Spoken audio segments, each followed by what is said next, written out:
This is the land where light is crushed, a land where heroes fall. When the mists come for you, will you stray from your path? Will you kindle the embers of hope, or be lost to the darkness? As you stare into the void stares back and reaches out to clutch you. Your nightmares come to life and stalk your every step. Morality is as gray as the mists that always seem to surround you. Will your better sides prevail? Will you seek to aid the people of Barovia? Or will you succumb to the shadow that rules this land? After all, no one leaves Ravenloft entirely intact.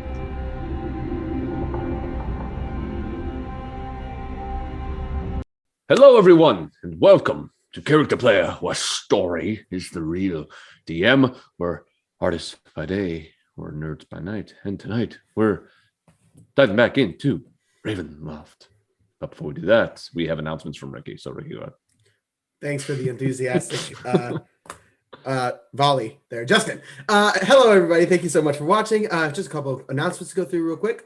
Obviously, we do not have our Aerith Gaad and our Ezra tonight. The two brothers, Gaudioso and Mark Kopitzke, will not be here tonight. They should be back with us very soon, but they will not be here tonight. We miss them dearly, and we will have them back with us again very soon. If you guys are enjoying our show, our actual play game stream every Monday at 7:15 p.m. Pacific time on Twitch and YouTube. You can catch our Ravenloft campaign and whatever smaller companion campaign is alternating every other Monday. So you can enjoy the grander tales like Ravenloft, or you can enjoy our smaller scale adventures like Zombie U. We have some really great things coming up around the corner here very soon, so stick with us and see what stories might be coming next. If you prefer audio to video, then you can check out our show in streamable podcast form. You can find all of our available episodes both on Spotify and Apple Podcasts. Just search up Character Player and you're good to go. New episodes are posted every Tuesday morning following the episode's premiere the night before. So the episode will premiere Monday night, and then the following morning, the podcast version of that same episode will be available. So whether you're keeping up or catching up, the podcast is a great way for you to get your Character Player fix. We just want to give a special thank you to our podcast host and distributor, Anchor. For any other podcasters out there, Anchor is a great free hosting platform for your podcast. Hosting is unlimited, and you can easily distribute your episodes to any other places where people get podcasts. So please, check out Anchor if you have not already. And if you like us, then you should also follow us on our social medias too. Please follow us on TikTok, Instagram, Facebook, and YouTube at Character Player, where we post tips, tricks, and skits all for your entertainment. We recently just crossed 5,000 followers on TikTok, so that was pretty exciting. So thank you to everyone who has already liked and followed us on TikTok and our social medias. And for the rest of you, got to get on that. Come on, what are you doing? Go do it now and then come back and watch this. And as always, we want to shout out the other creators that help make our show even better, like by lending their talents to us. So a big thank you to Syrinscape, SwordCoastSoundscapes, Michael Gelfi, and David Kaiser Music for the sound and the music that they provided for our show. Art and graphics, thank you so much to our very own Justin Powell and Mark Kopitzke for the graphics and art for all of our overlays and a lot of our shows. And also thank you to Hero Forge for their custom miniature builder for allowing us to use that for our character art. So thank you so much, Hero Forge. And a special thank you presentation is here in honor for our wonderful affiliate. So just give me a second while I prepare. Oh, dear. Oh, yes, I've arrived to bring you good tidings, to tell all of you the great things that I'm finding in a land full of wonder, magic, and thrills, where the people are gifted with many great skills, where artists their art, the best artists there are, guitarists guitar, the best market by far. So where is this grand place, and what is it called? Okay, I will tell you since you're so enthralled. This haven's called Fiverr, and it gets better yet. The entrance to Fiverr is on the internet. Just follow our link in the description below. A point and a click, and you're good to go. Fiverr is there, provides thousands of choices from writers and singers with very good voices. So come one, come all, come sellers and buyers. Find people to service and freelancers to hire. Because things must get done and do them you must. With Fiverr's star ratings, you'll all know who to trust. You'll get through it all because you're a survivor. But if you need some help, you can always find Fiverr. The end. Wow. Bravo. Wait, can we give you some words to rhyme? Sure. Orange. Orange! Did I do it? Ricky, is there anywhere I can watch all of these ads compiled that you've made? No. Yep. Yes, there is. Supercut. If you watch every single episode of Ravenloft, all 36 episodes, you can see every single one, baby. Do it. Goodbye. All right. So, wait, before we get started, we have one more quick announcement. Today is a special day. Today is the day that somebody here was born. It was Justin. Today's Justin's birthday. Happy birthday! Yay! And as is the tradition here on Character Player, we are going to sing badly and out of time with each other. So, if you are ready, and a 1, 2, 3. Happy birthday to you. Happy birthday to you. Happy birthday to Justin. Happy birthday to you. And many more. Spot on. Nailed That it. was fantastic. We nailed it, guys. Good job. Thank you all very much. Thank you. Thank you. And now we are ready to play, I think. Do we mention DM's did. Guild? Oh, we did not. Guys, we are on DM's Guild. Okay, back to you, Justin. No, I'm just kidding. We at Character Player, we write one-shots, we make map packs, we're going to be posting new monster manuals and things like that. So guys, go over to DM's Guild right now and search Character Player, and you can find a bunch of the one-shot adventures that we've written and posted for you guys. We have some map packs that are up and available, and you can look forward to even more stuff coming on the way. That is dmsguild.com, and that is Character Player. Just go ahead and search our names, and you should find all the things that we posted, and more things are going to be coming very soon. Specifically, something you might want to know, a bunch of the maps that you might have seen us use here on Ravenloft are actually available in a Curse of Strahd map pack that we just posted recently. So please go check that out, and you can get some of the maps that we use on our stream. Justin made them. He did such a good job. Thanks, man. You're welcome, buddy. All right, and without further birthday shenanigans, That's what you think. let us dive back into the mists of Ravenloft. So, last we left off, our adventurers had made their way back to Vallaki after a dinner with Strahd von Zarovich. They quickly saw something a bit disconcerting in town, a statue of Lord Strahd von Zarovich that had been erected in place of the former burgomaster Vargas Vlakovich. A bit confused, they decided to head to the old tavern that Strahd had gifted to Newton as a potential place to start his muffin business. Heading inside, they saw that it indeed needed some work, but could potentially become a nice place of operations. They also discussed whether it was worth it to go confront Fiona Wachter, the current burgomaster of Vallaki, about this apparent allegiance to Strahd von Zarovich. Ultimately, the group decided it wasn't really a good time to do so, considering they needed to head out for Rudolf van Richten, or where they presumed he would be, in the morning. With that conversation put behind them, they decided to head to their new home, the former burgomaster's manor that has now been gifted to the group. Heading inside, they found a plethora of wine and began drinking the night away, while some of them broke off to have private conversations. Stiki and Aerith had a therapy session, more or less, where Stiki got through to Aerith to some degree, convincing him to open up to his friends and not carry his burdens by himself when he had friends below who'd be willing to lend a hand. They walked down to the kitchen to join everyone else, and this is where Aerith revealed his past, the fact that he had killed a nobleman he thought had been mistreating his people, but it turned out Aerith had been wrong. This nobleman is the specter known as Andril that Aerith speaks to and sees from time to time, and who he fears may attempt to take over members of the group. But knowing this, the group came a little bit closer, and this is when Newton Fright said he would never tell another pun, or he decided to give up his muffin shop as well, and these are all things that are just canon, and you can't go back on them. I'm kidding, of course.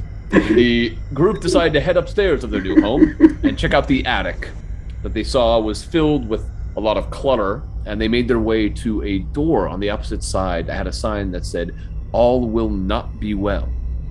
Heading inside, they saw what appeared to be a makeshift study with a scratched-out teleportation circle on the ground. One that was inactive, but looked as though it had been used before. As some of the party members were inside the room, the door slammed shut, and darkness, magical darkness, filled the entire space as 3 statues of children began to run around in the darkness, attacking our players in sing-song voices. Eventually, they were able to open the door, the darkness disappearing, and it was then that Havok saw an orb on a bookcase in the corner. Picking it up, quickly Havok saw an eye, and in a blink it was gone. The group, not really sure what to do with that information, decided to hold on to the orb, but ultimately find their way to bed. Just before going to bed, Havok and Stiki had a conversation where Havok admitted her feelings for Stiki, and given the chaos of the evening, Stiki helped a drunken Havok to bed before curling up on the ground. The next morning, the group started to make their way west to go look for Rudolph Van Richten before Aerith had a quick thought that perhaps it was time to visit those hags they had made deals with way, way back. About 30 episodes worth. Thank you, Ricky. And so the group turned around and decided to head back through Vallaki, through the East Gate. And we ended, as you all began to see, way off in the distance, a small windmill atop a hill overlooking the Valley of Vallaki. So that's where we're going to begin. A light rain is coming down at the moment as you all trot along on your horses, making your way to the more enclosed area of the Svalich Woods. The trees begin to gather around you, still a bit spacious as you head inside, and the cold you instinctively felt just being out in the elements is even colder within the woods as a layer of mist and fog begins to grow all around you. It's tough to see off the trail. It's so hazy. What are you all doing? Maybe we should stop and talk a bit before we get too close, right? Sure. This might be helpful. So, I just want to make sure that visiting a bunch of witches is a good idea. Oh, it's most definitely not a good idea. I don't know how I feel about this, but everybody wanted to do it, so I figured it'd be nice to go along with it. But now I'm second guessing every choice that led up to this moment. It's pretty triggering for me. This, you know my story. So I think it's a bit insensitive that this is the path we're taking. I feel like I had very little choice and say in the matter, and hold on, I'm going back over the words I just said, just making sure there's no words that have double meaning. I think we're okay. Oh, Okay. Sorry, I'm. All meaning is unraveling. I'm not for it. That's all I'm trying to say. You know. Well, what just happened? What was all that? What do you mean? What do you mean? I mean, Fine. are they really like? I think they're more like hags, witches. Which is wait. Sorry. What? Witches. They're witches. Yes. Oh, it's so hard. It's so hard not. Newton, which is what? Witches. Oh. I'm not sure which is.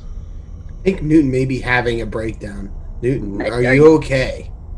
I feel like I'm dying. But Is it normal for you to feel like you're dying? I just feel like the past few days I've, lost some of who I am, and Well, we all lose something at some point, so might as well. Maybe it's for the best. Die then grow. Die then grow. Well, Newton, if I could. I'm thinking of speech puns. I'm gonna grab his face. I'm gonna say, Newton, just breathe for a second. Collect yourself, please. You're talking to witches. Yes. Witches. Yeah. Which is a good idea because they cursed us, and if we can kill them, then we can maybe remove the curse on us. And look, 3 of us are cursed. All right. I think we're a lot stronger now. If we come up with a good plan, I am also cursed, and being around witches might not be the best idea for me. What was your curse? Your curse again? I don't remember. Oh, just the one where I turn into an all-powerful demon and basically butcher anything around me. Did that come true already? Yeah. That was the whole. Remember, we had to save him from the Reformation Center. I would say it was a chapter. Yeah.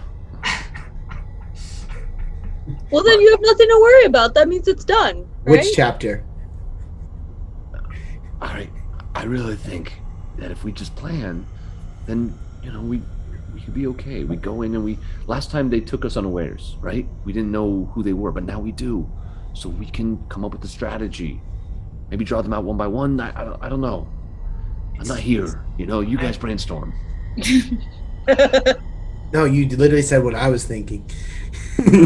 You said it. Is there any way I could take some sort of there but not there approach to this? You mean like in spirit? No. I don't know what it would be. Can you hit people from far away? Why don't we plan to keep that in mind, Newton, as we come up with the plan, and then we'll see how we can maybe fit you into it, but just being a bit away. All right. Sure. Well, so how many of them were there? There were. I remember 3. Were there 4, or was it 3? I believe it was 3. I remember Granny. Very traumatic moment. I'm having trouble remembering everything that really happened. It was pretty traumatizing. I nearly died. 3. I think it was 3. Yeah. So, and we know they're stronger as a group.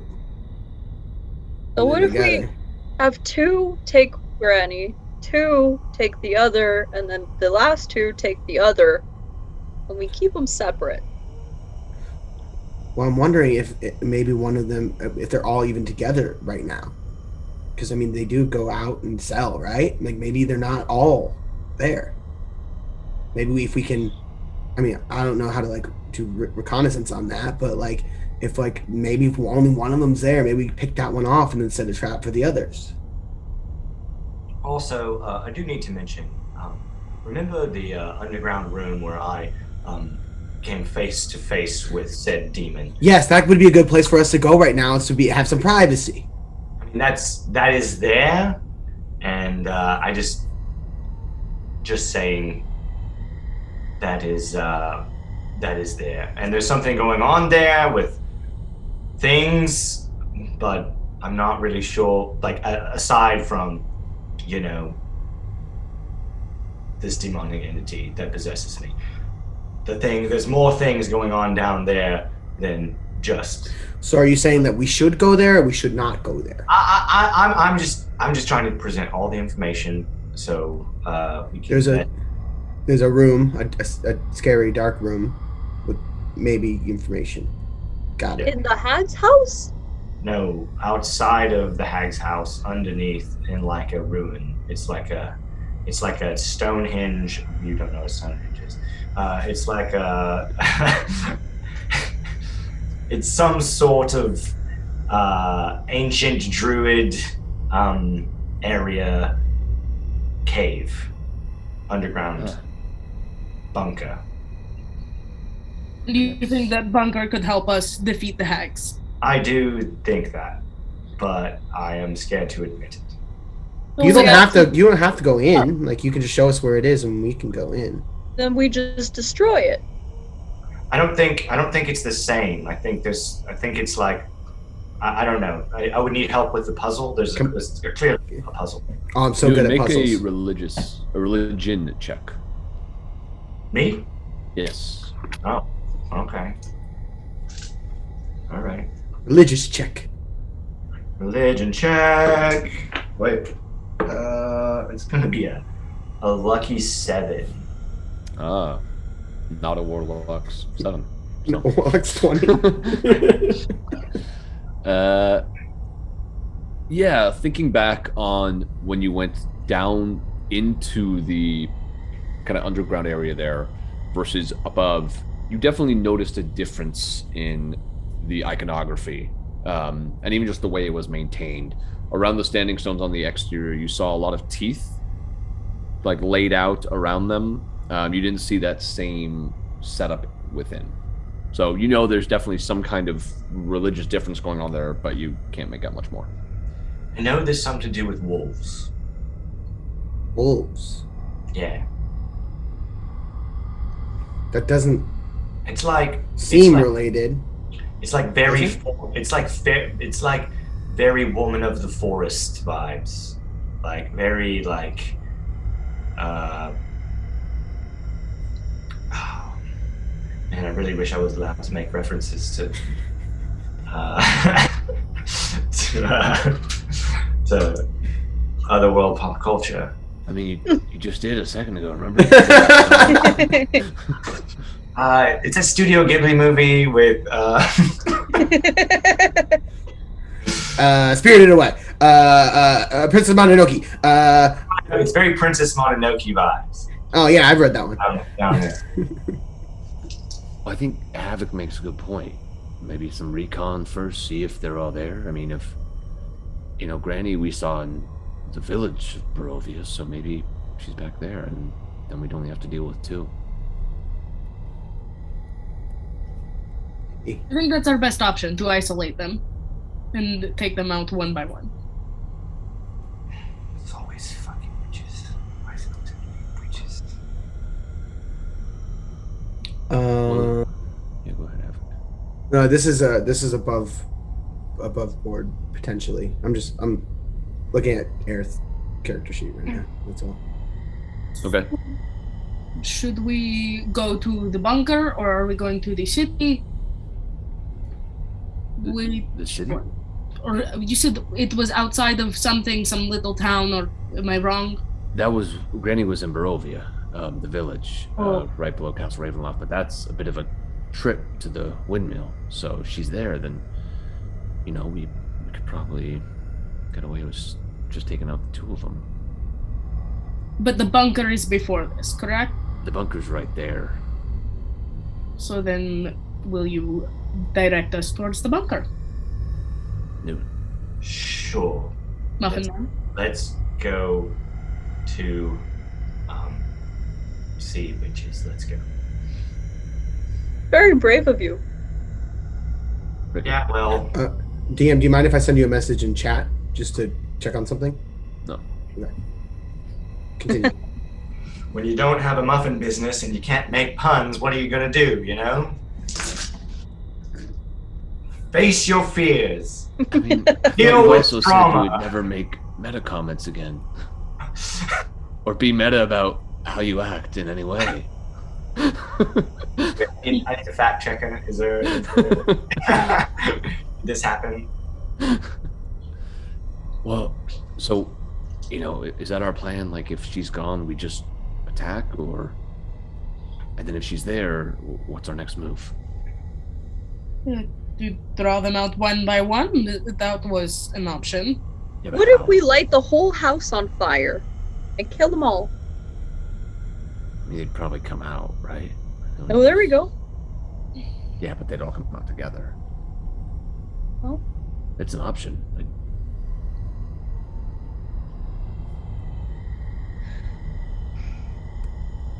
I have a feeling they have protection spells surrounding their house, and they're gonna know when we get there. Probably very true. I mean, you can... Well, maybe... I was undetected in this underground lair. So if we are serious about this, I think this may be a good place to start. Oh. Is there a way to get in from the bottom? I don't know. I'm not sure. I wasn't down there very long because I was assaulted by a thing. You were assaulted. But not a thing that's actually there. It's the thing that's always there. So You know, Noon, you don't have to speak in so vaguely. You can just come out and say it. I don't know how to be more specific about something that is in me all the time. Yeah, that was more specific. That sounds vague. It doesn't sound specific. So the thing inside of you assaulted you? In the place, yeah. That's where that's where he showed his teeth for the first time. Oh. Stiki looks at Aerith and says, "Oh, are you gonna be okay?" I think so. I think it's a good idea to try and get these curses off of us, but if you guys have all changed your minds, we're already headed this way. We're already headed this way. I don't see why we can't at least go scope it out. Yeah. Maybe I can ask a bird or a rat or something to go look if we find one. Sure. To the bunker? Bunker it is. Okay. You guys continue heading on your way, making your way through the forest. After about another 20 minutes, the fog begins to grow dense all over the trail as well. You can't see within 5 feet of you. You can vaguely make out the shapes of your companions in front or behind you. Then you start hearing singing. La la la la la. No. It's never good. No. Pull out my hand crossbow. You guys keep going. Can I look around for anything suspicious? Make a perception check. Yeah, I would also like to do that if that's Go okay. You have That would be minus enough. 5. Minus 5. 20. Nice. 4. You said perception? Yeah, minus 5 though with the fog. 21. 16. I'm rolling 2. Yeah, I would like to as well. Okay. You scared us! You just continue hearing. 4. I got a 0. Oh god. Stiki. It's me, Stiki. Oh, guys, do you hear that? Do you hear that? Somebody's calling my name. You don't see much as you look out amongst the trees. Esmeralda, you have your eyes peeled to the right side of the trail. You see a small shadow pass from one tree to the next. I will cast protection from good and evil on myself. Okay. Esmeralda. Don't like this. What's going on, Esmeralda? What is this? It's just shadows. They're chanting my name. Yeah. I don't know what to do. What do we do? You know these things? What do we do? The I don't know fog what to begins to do. clear in front of you as you see a long table, a white tablecloth, Oh and 6 chairs around it. no! Atop the table is a feast. Food. Stiki starts going a little bit faster. For you heroes. Wait. Heroes. We've been here before. We've had this test before. I'm kind of hungover. We've had this test before in the very first chapter. Did we eat? I Something did. bad happened? Yeah. Yes, Yeah, It very was sick. bad. The food was bad. was. Did you eat? What? No. These are all tests. No, I'm not that hungry. Thank you. Little voice. Help you. Tests. Help you all. Help you. Eating. Can we politely decline? Oh, thank you. I'm not hungry. Thank you anyway. Can we just move forward? Can we just keep? Yeah, let's keep going. We're all walking, and we're gonna avoid. Fog never leads to good. So All right. Fog usually doesn't lead anywhere. Newton, you have to fight the witches. Newton. Sticky. Oh, there's something going on. Let's not deny that there's not. No, there's definitely something going on. Maybe I if we know just where it ignore it. Maybe if we ignore it, it'll go away. That's been my experience. okay, that's a good idea.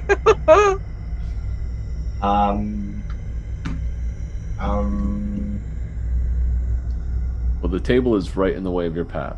So what do you do? It's like blocking the whole road. It's across the road. You'd have to head into the woods to get around it. Can we vault it with our horses? Newton shoots a blast at the table. Okay. Go ahead and roll the hit. Man, I was just about to do some great equestrian shit. And You can still do it. is a 9 to hit.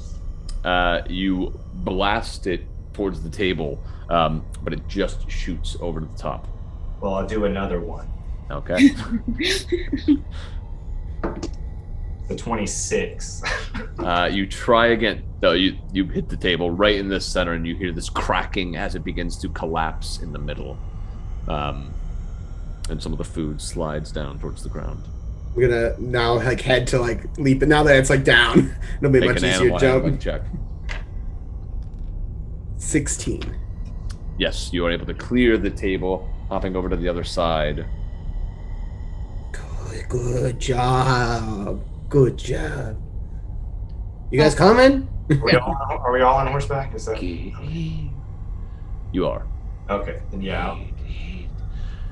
You need a feast for heroes. Stiki books it to try and follow. I rolled terribly. I got an 8. Okay. If Newton had not destroyed the table, that you probably would have fallen. But with that, you're able to make it over. Okay. All right. I rolled I rolled an 8 as well. Yeah, same thing. You're all able to make it over the table to the other side. Ezra and Aerith both join. Good job, buddy. Why leaving? Don't go, Stiki. I'm going. Why are the voices did? I thought that the voices would have stopped after we passed the table. Did this happen last time? Somebody remind me. Well, last time we were in the house, and there were no voices. I just started eating because, I'm me, and it turned out not to be so good. It was it was actually very unpleasant afterwards. As you continue riding along the path, the voices do fade and stop. Wow, your theory works. Havok, just ignore the problem. Ignore the problem. It will go away. Just ride past the problem and don't look back. It'll stay in the past. This is my massive amount of wisdom that I've gained in my life. So in regards to climate change, does that mean there's going to be more fog or less fog? See, climate change is something you can't run away from.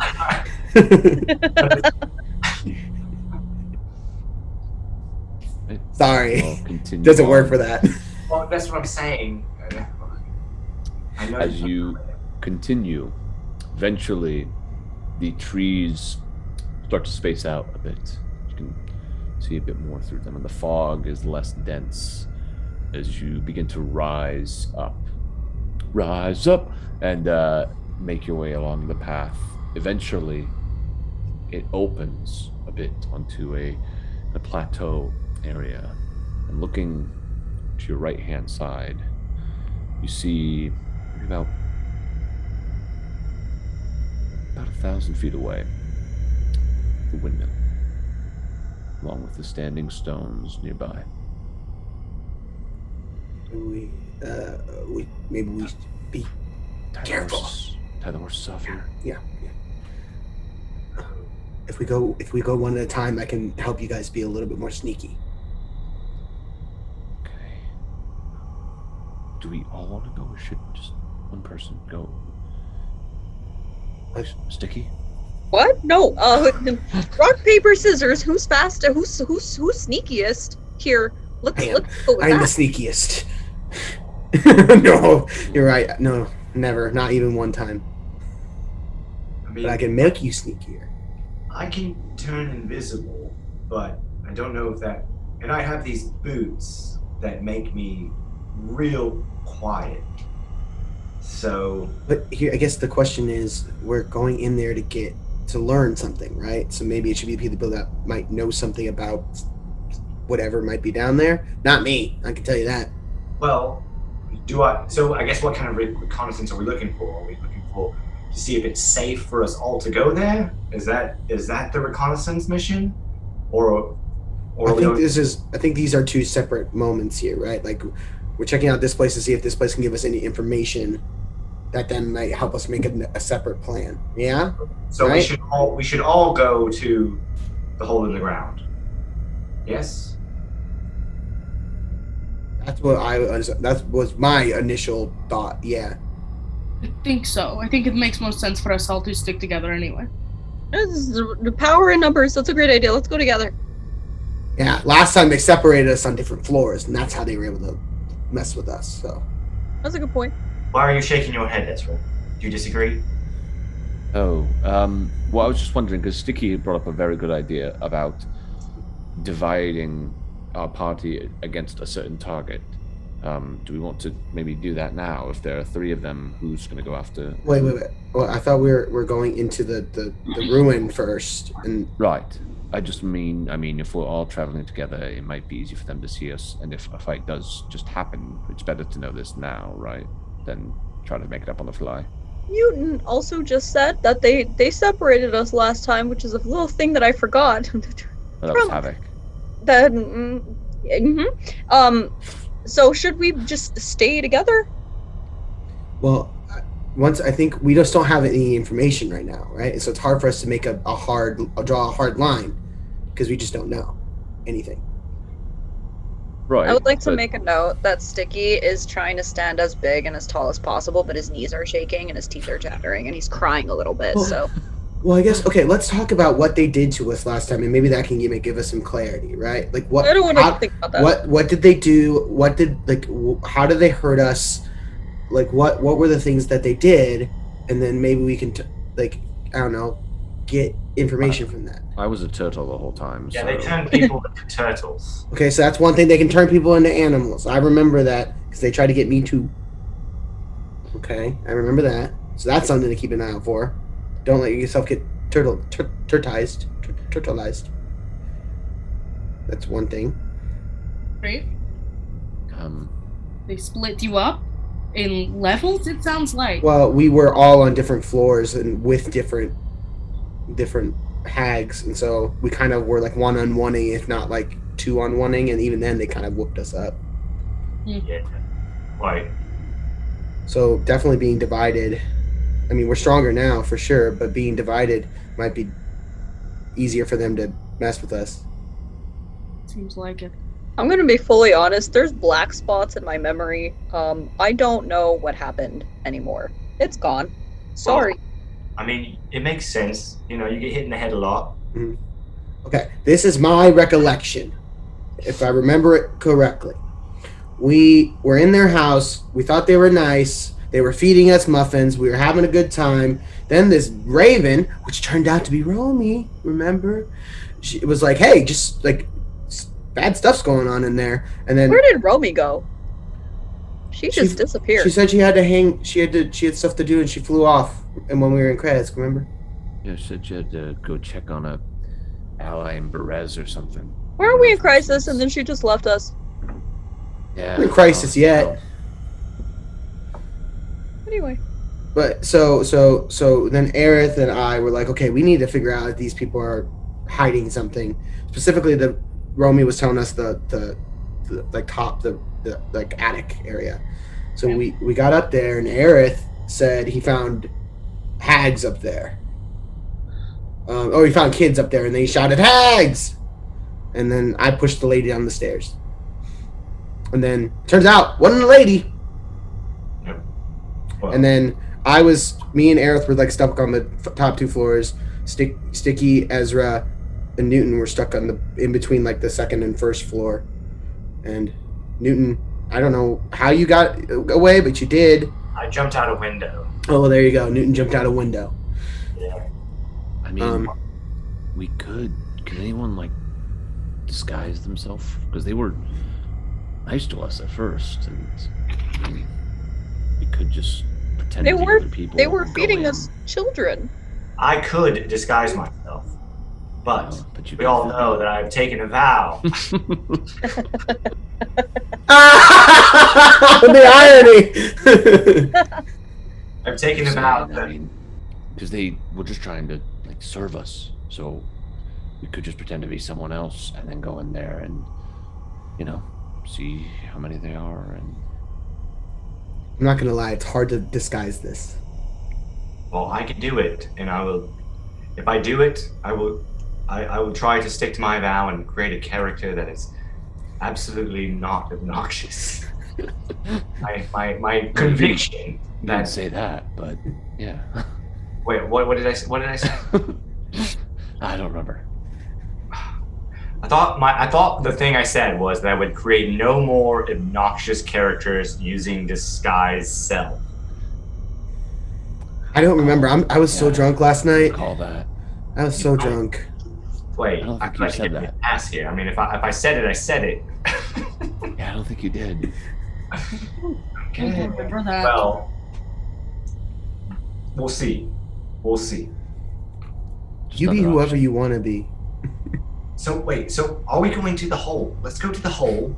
Okay. Take it to the hole, but maybe one at a time, so we can be. Because I can make us sneakier. Yeah. Okay, who's going first? I'll go first. I'll go first because I know where it is. So Okay. Glowing purple hands touch you. Guidance.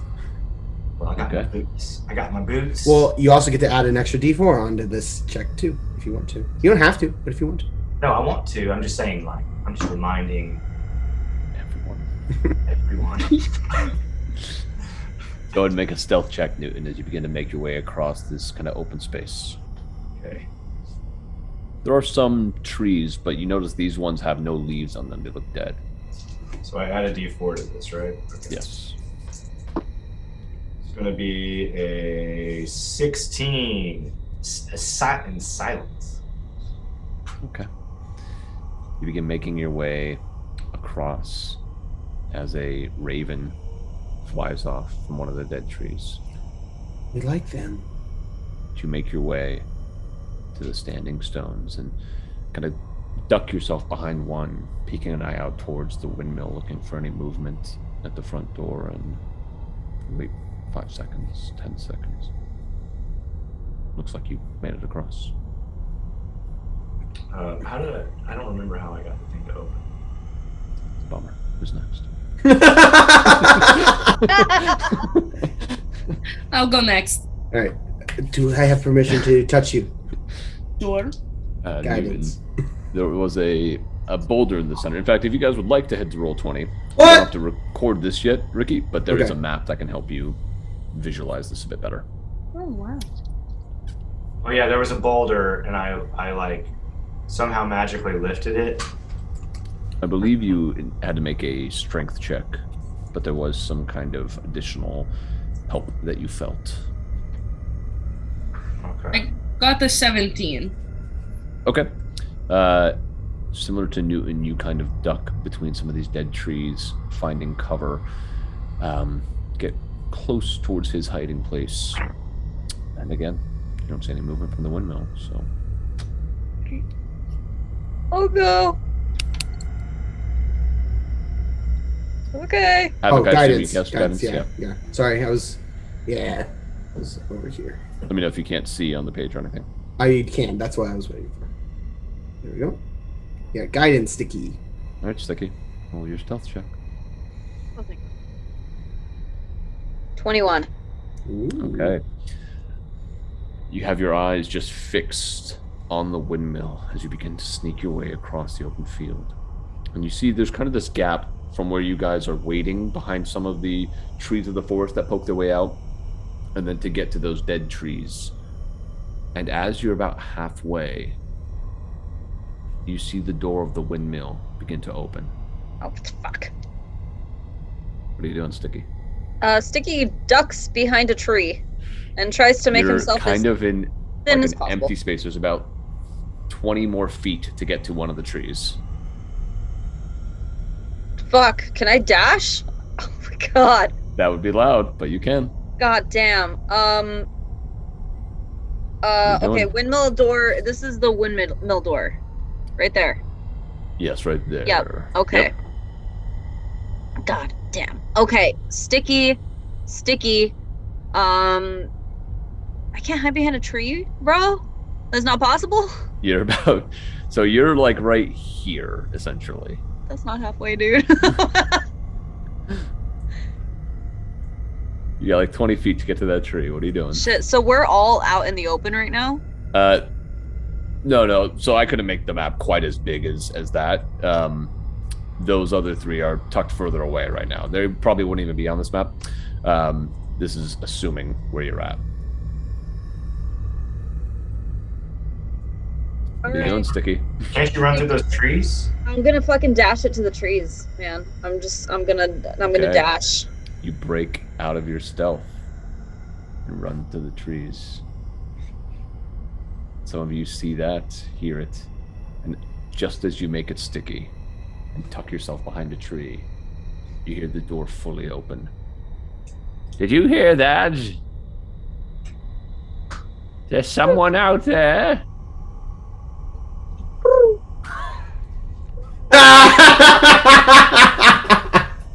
Make a deception check, Sticky. Oh shit! Okay, hold on. Thank God. That's good. I rolled a 17, 18, 19, 20, 21 again. Okay. As you make these bird sounds, you, Havok, watching all this, see the head of, looks like it's Granny, Oh, great. Good to know. turn in this direction. Begins to walk towards where she heard the noise. Another bird.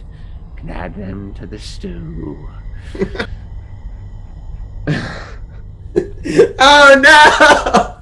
And Stiki, you're waiting there. Esmeralda, you're tucked behind a rock. You can see now this elderly woman with white hair and kind blue eyes making her way towards where Stiki is hiding. And as this is happening, you watch as that raven flies back towards the tree, pecks at it for a minute, then begins to fly in the other direction over the woman's head, and she turns to it. Next time, then, next time. And begins making her way back towards the woman. Right, there's that cliff that's like right there too. Yes.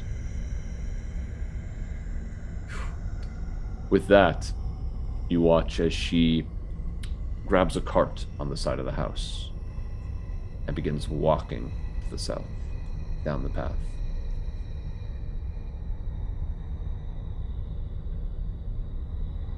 She keeps heading to the east, towards the village of Barovia, and away from you all. Eventually, Havok, you see her coming over a little hill and out of sight. Well, I think that answers that question. Mama's not home, baby. Yeah, let's move up. I think Stiki's still standing by the tree. I'm not moving. Who's next? I should probably go last, I would think. I'll go next. Okay. Oh boy, Ezra, not too great. Ooh, Ezra rolled a 6. Even with the D4? Yikes! Oh, let me add that D4. We could break it up to a 10. Yeah, maybe. It's better than a 6. 7. Hey! Ezra makes his way across. At the last second, notices Stiki hasn't moved and kind of turns, still looking at the windmill, and misses the root on a tree that he trips over, catching himself before he falls, but definitely hitting against some of the bark, and then pulls himself back against the tree. Looks over his shoulder, then over to you. Stiki, come on. Come on, it's okay. I'm fine here. It's fine. Stiki, It's fine. It's fucking fine. come on. Okay. Sticky goes, but he's sobbing. Deep breaths, deep breaths. Okay. I guess I'll go next, Havok. Alright. Hey, what's my stealth bonus?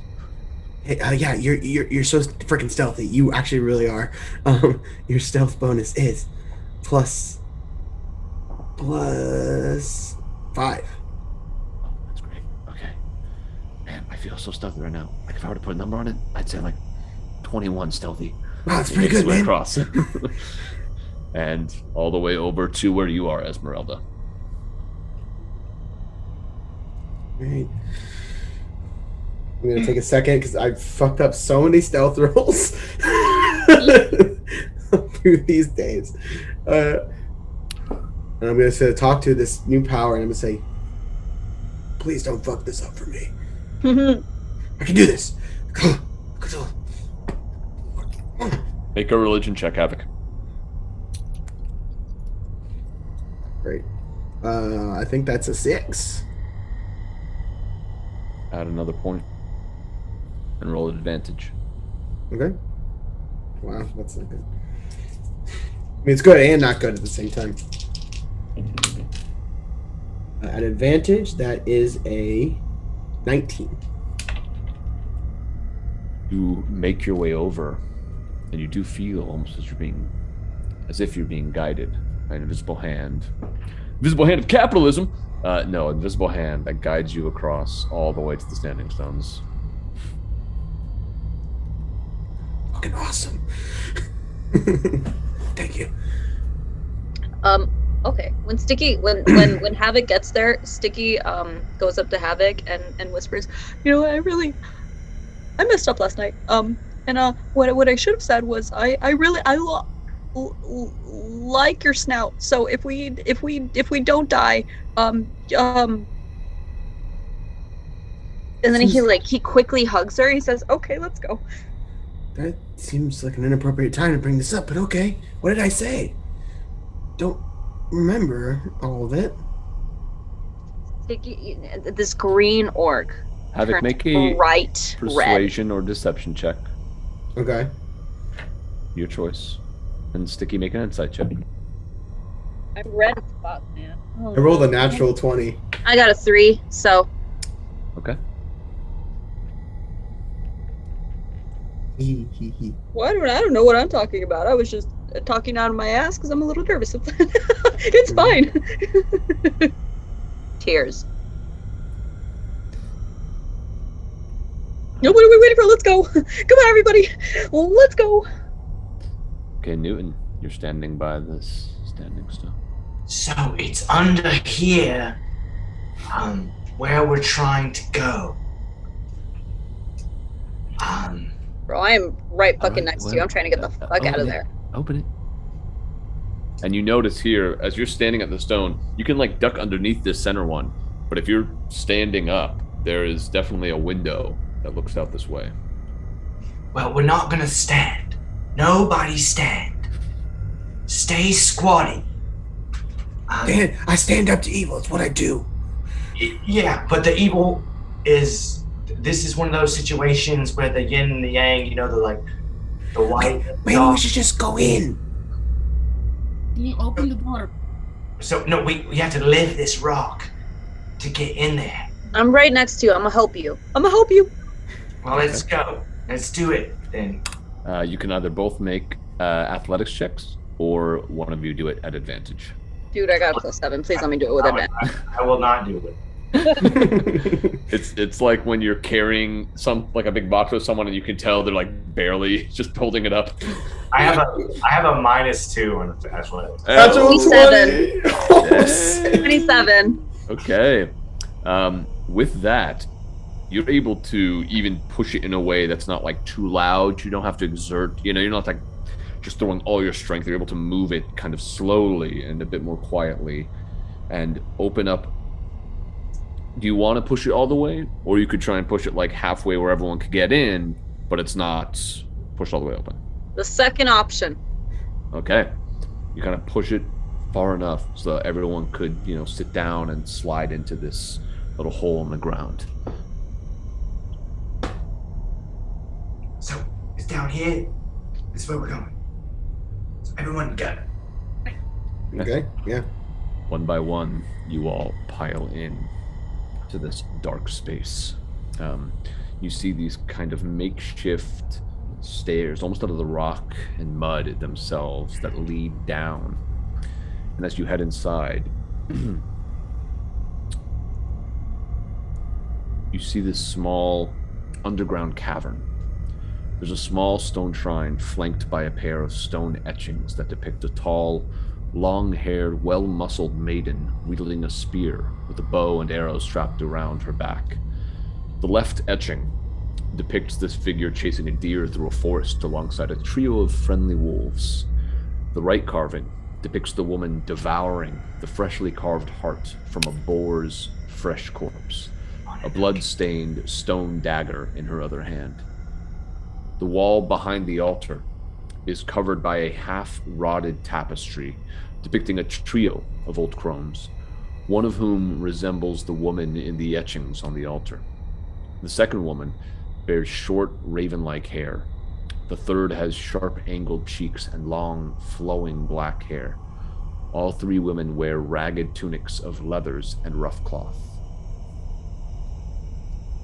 You also see some words on the front of the altar. It's tough to make out. You'd have to get closer to see what they say. Can I check for any traps on the floor? Make an investigation check.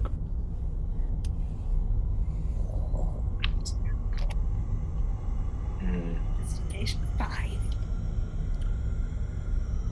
Seems pretty clear.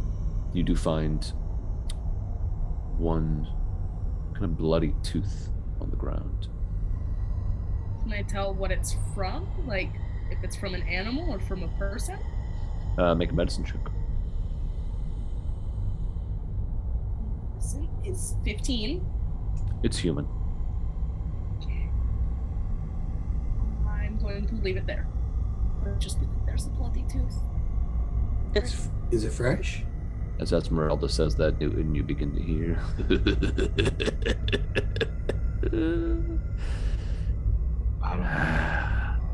Okay, so I'm trying to be more open about how I feel in the moment, and just so y'all know, I'm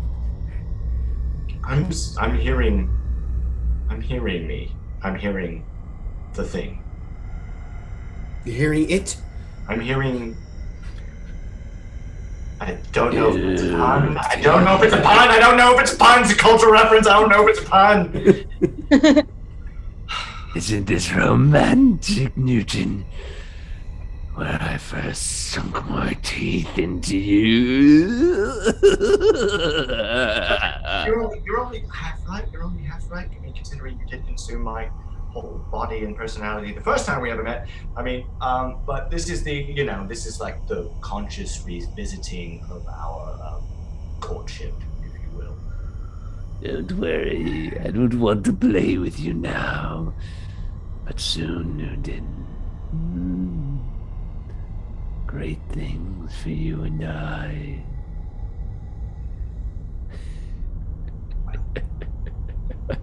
Yeah, thanks for all you've done. Thanks for everything you've done. Make a wisdom saving throw, Newton.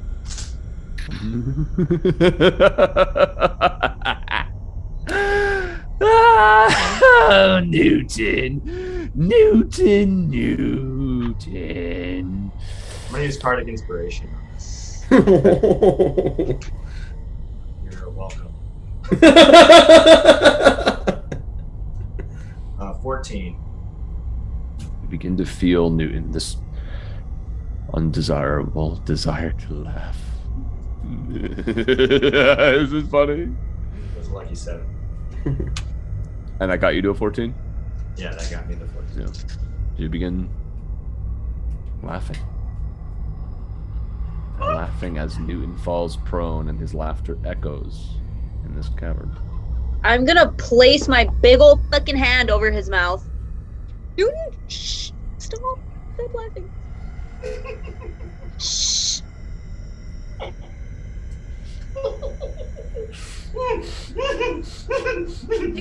Take a breath, breathe. After about a minute of Newton being unable to do anything but laugh, it starts to subside, Newton. It's not funny. It's not. It's not funny. It's just what it is.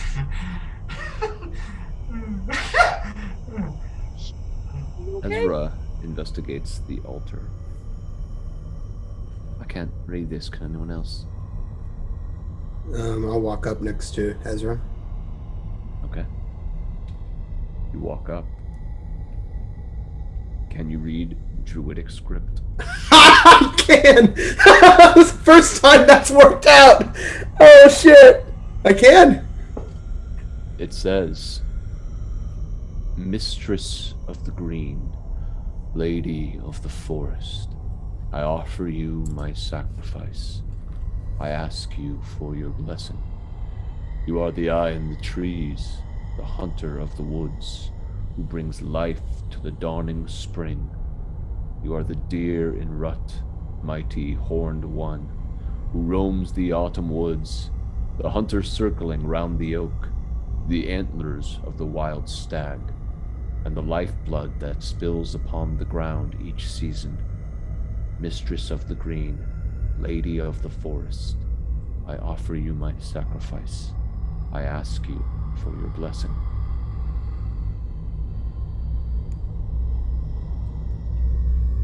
Okay. That's all on it. Got it. I read that out loud as I'm reading it.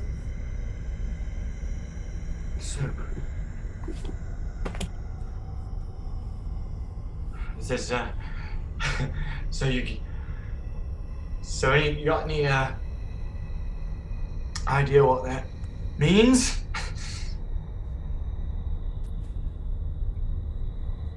Well, that matches the picture on the altar, right? I mean, it seems like it kind of pairs. So was this a maybe like a ritual of some sort to like get power, maybe? Ask for a blessing. I don't. Is there any other of that writing on the walls? No. No. It's just there. Just there.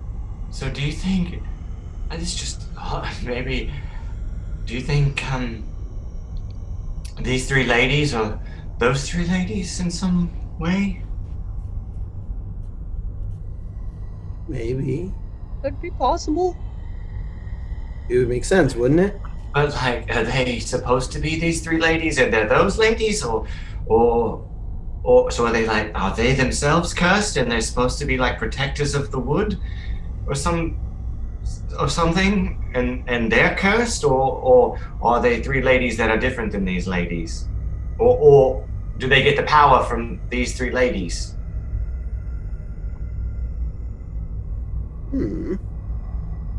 My bet is that they get the power from these three ladies. But aren't these ladies good? Weren't they good?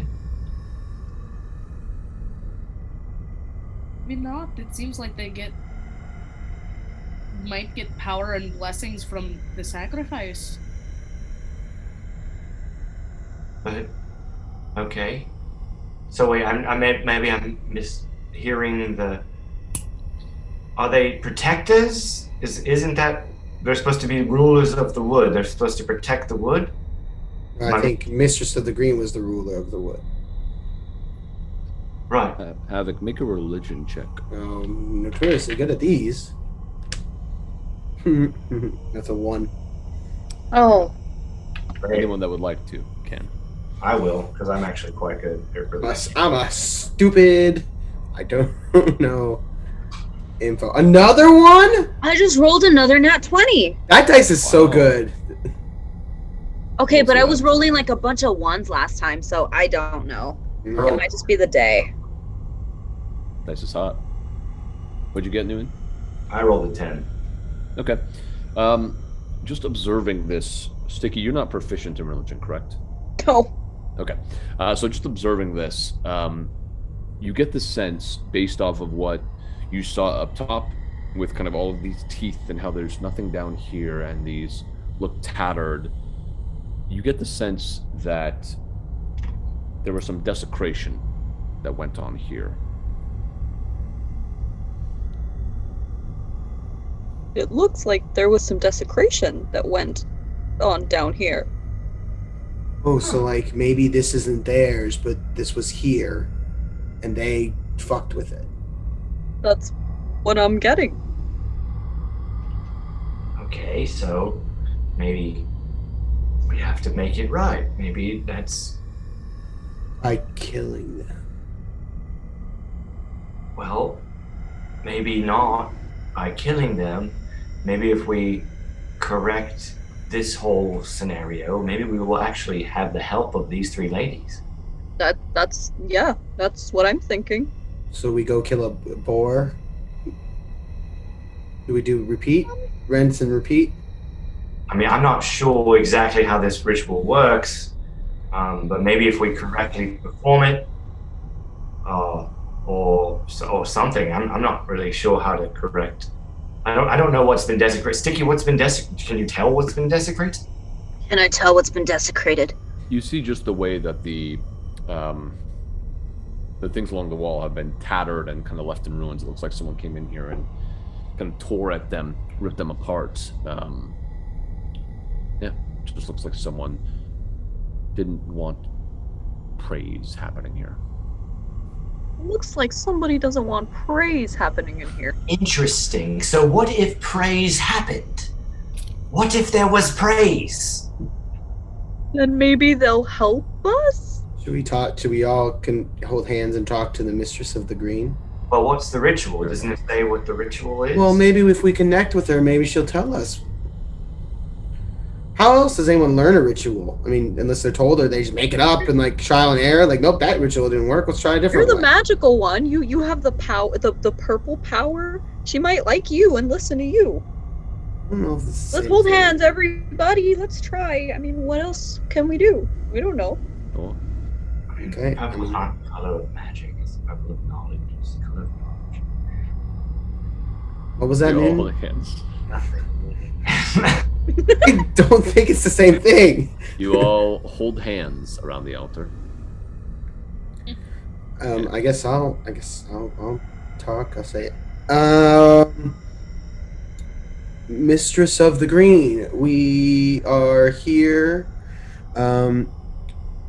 Mistress, to Mrs. Green. Just well, no, Lady of the Forest. We don't want to get the name wrong. It's gonna make it worse. We are here. We want to do good. We see that somebody doesn't want you to be praised, and we think that's wrong. And we want to make right what has been wronged. Can you wanna help protect- us? We want to protect the people and the forest, and we want everything to be right again. How can we help you? As you say these words, a green light begins to emanate from the altar, depicting the image of the woman eating over the boar. You interpret this as the ritual that needs to be done. You'll also notice something you didn't see before, but a necklace of some kind that looks almost like a sun with little ridges on the edge of it, and a ruby in the center that glows red. This light kind of emanates out over all of you, cascading through this cavern and fading. I'll go over to the necklace. You know, I kind of look at everybody for like affirmation. Like, should I pick it up? Yeah.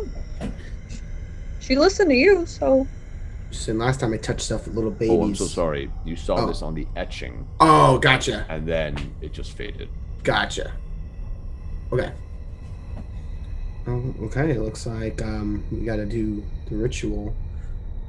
Do we have time? Do we have time for that now? I don't think we do. we have to eat a boar Well, yeah, it's just bacon. raw. well, I I don't mean, know about that. I don't think. I mean, personally, Done that. I don't think this won't help. You know? No, you're right. I just am saying, how are we going to accomplish this without being spotted? Right? Well, I mean, the trees are right there. They're like right there. Ezra's the hunter. So I've done a bit of hunting myself. Right. Do you guys think this is worth taking the time to try and accomplish right now? I'm going to point out that there is a strong pun that could be made regarding a boar, but I'm not going to make it. Now I want to know. Or on the floor, Boar on the floor. like Succession. Hey, you think Succession? right? That's one of my favorite chapters of the Interdimensional Almanac. Yes. Really good. All right, I guess I'll go hunting if you guys think this is like worth like trying to do now. Ezra, you're a hunter too, I guess, right? I said I'll check it out. You're paranoid, Bella.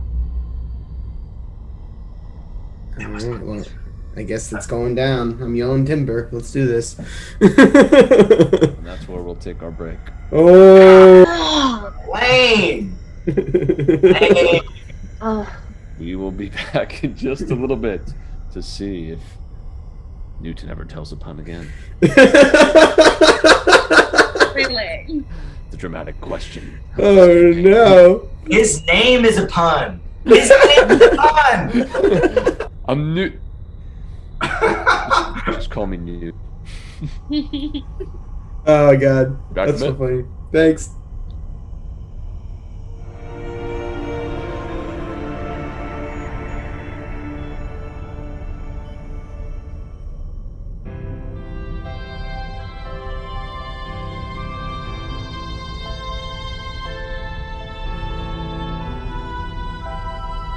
Oh, hello. Please, no, don't get up. Pleased to meet you. My name is Newton Fright.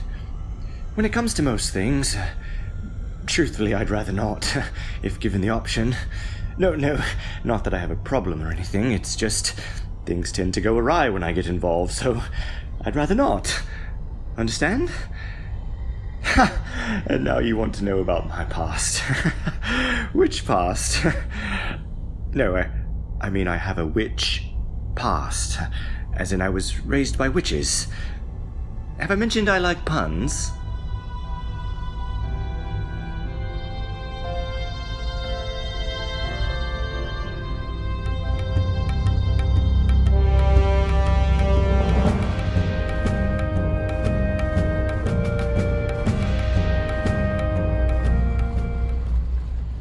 Yeah, I see you staring, and I know what you're thinking. Like I'm some savage beast. I guess there's some truth to that. I mean, I grew up like most nodes do, in a marauding pack raiding the weak to survive. I was a handful. I mean, I caused so much trouble, the pack gave me the name Havok. And that was going to be my life. Until I found a new path with the Guardian Light. I still feel all those primal urges the way I did before, but now there are these new desires. The desire to protect. So keep staring if you want. I just may have your back one day. And maybe you'll see me in a new light. A Guardian Light.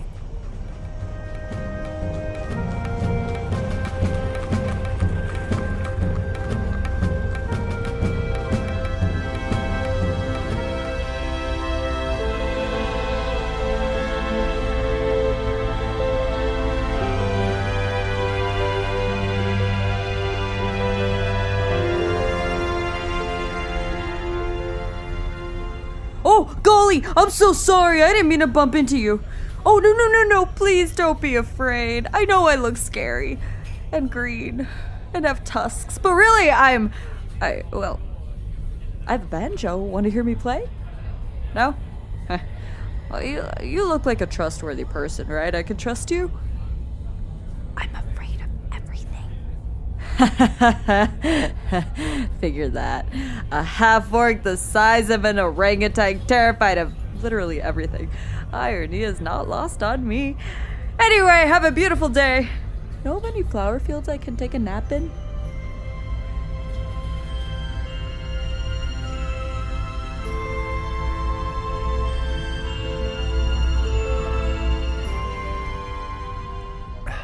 Thanks for the drink, stranger. Where'd I learn how to play like that? My muses rent their abilities for the night. Their price is undivided attention and rivers of ale. Where am I from? I'm from the echoes of Yukon with the broken voice, the wandering melodies of Jack's Polaricide, the breath between Herod the Queen's finishing note and thunderous applause. The pull at your belt from a too heavy money pouch. Mine's not tugging too hard at the moment, but please, ask me more personal, probing questions. Will I come to your party? Yes, I've heard of your carousing. Did I hear right that you woke up drunk with... Oh, it's happened before? Oh, I'm sure the priest didn't mind at all. But let me ask you this. Do you know the name Gaad? Never heard of him? Good. Well, I will come play for you and your rich friends. It would be your pleasure, I'm sure.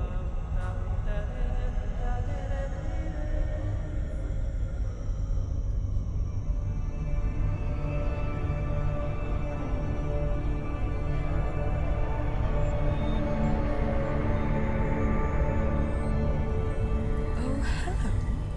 Aren't you beautiful? I'm Ezra. Bess. Lovely to meet you.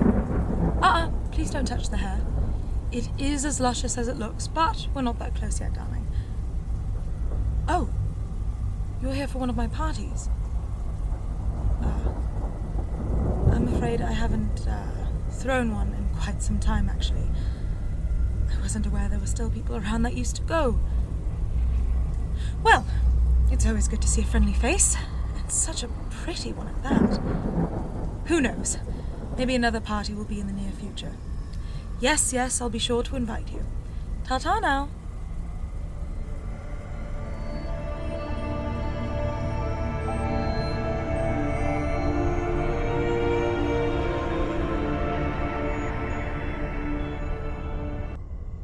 And we're back. So, you all are in this cavern underneath the stone slab that Stiki moved, and Newton kind of stood there and pretended to move as well. As you just saw this carving into the altar come to light and indicate to you what you think you might need to do to communicate with whatever deity this is, you heard a voice outside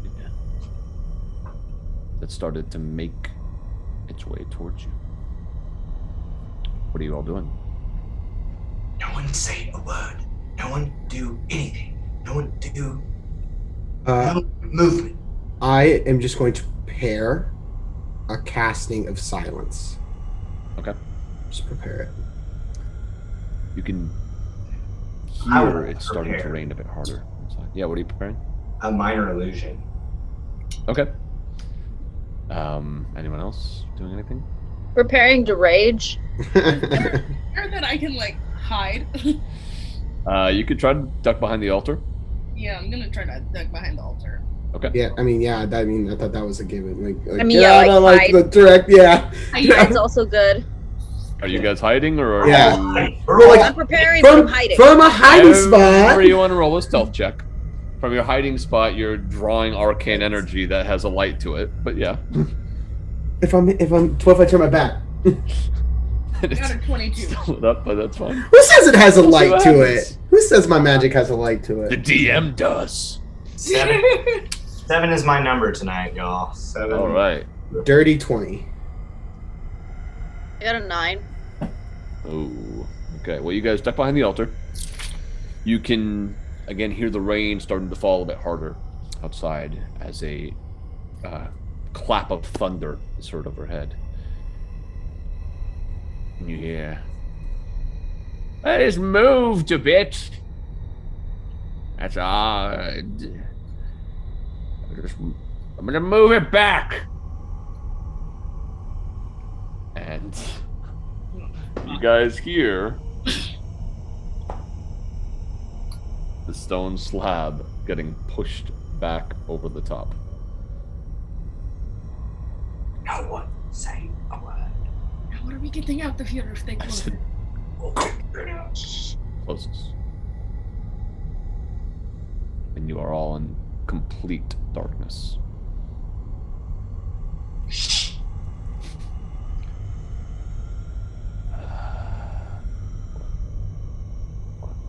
What are we gonna do?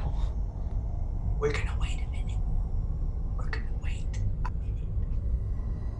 Okay. You know what?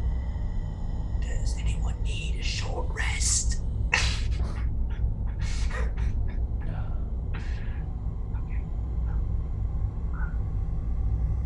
I say we wait a bit. If Granny comes back? We kill her. Right now there's No, yeah, they don't have Granny, and she's definitely probably the strongest one. We need to probably go now. It's the best option. Well, at least let us give it time for her to get back to the house. Her house is like right there. She's probably already back. I mean, okay, well, I'm just saying. Are we gonna get the ball? We're gonna go get the ball. Yeah, right? Okay. Is that what we want? Okay. We didn't answer this question before. Are we going to try and like sneak out of here, hunt a boar, bring it back, do this ritual, and then try and fight them all before Granny gets back? Is that what we're going to try to do? I think that's personally. I mean, I think that is the smartest choice. Instead of taking on 2 of them, when we would be taking on 3 of them with maybe help. But we don't know if it could completely destroy their power if we, like, it could be like a walk in the park if we do this ritual. What if it doesn't? And then we're fighting 3 of them either way. Do you all have appointments? Well, I guess to Newton's point, they desecrated this place because they didn't want something. They're afraid of it for some reason, right? Not only that, my evil man comes out when I'm down here. Why?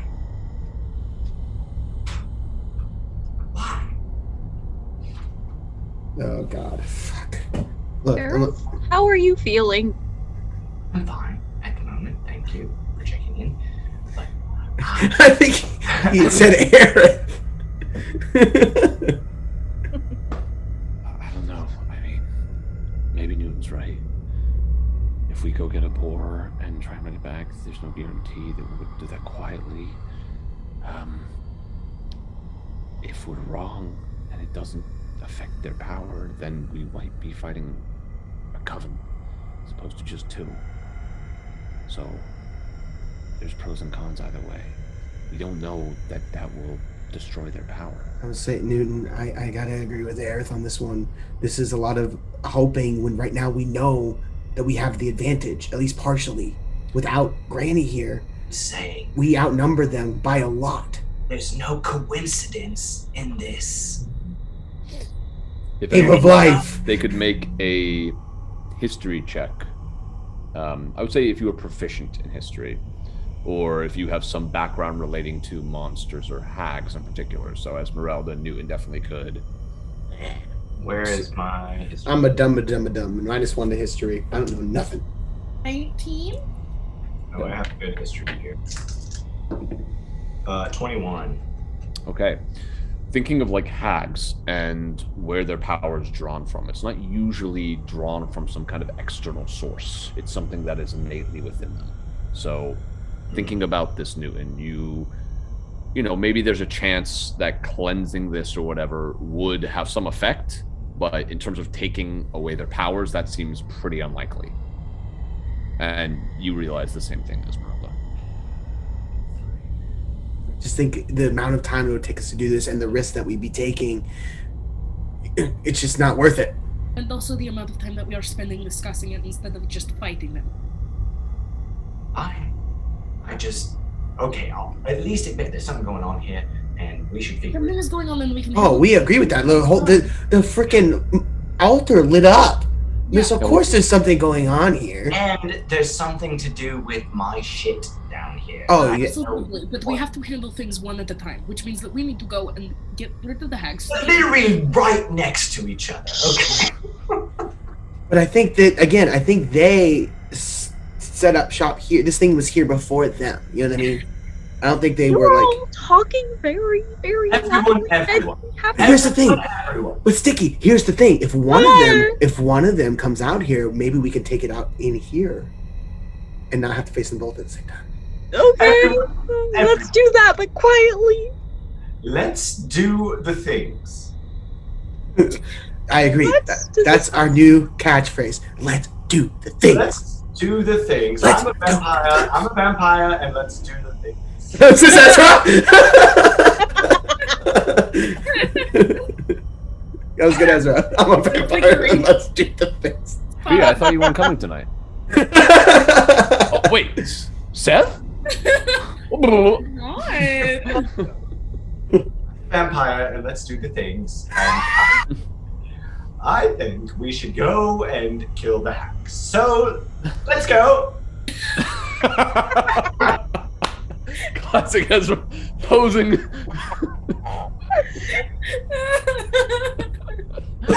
Last week was Newton getting it. This week is Ezra getting it. I'm never missing a session because I don't want to know what you guys got going on in there for me. Oh God. Okay. I guess we're What are you going all in, doing? huh? Ezra went to move the boulder. She's moving. Who is? Ezra. He is? He is, I'm sorry. He is. Make a strength check, Ezra. Can I assist, please? Yes. So you can roll one yourself, Stiki. I think Stiki's a little bit stronger than Ezra. No offense to Ezra. I'm so not used to trying to find strength. I got a 22. Okay. She rolled a critical. He rolled a critical fail. Okay. Ooh.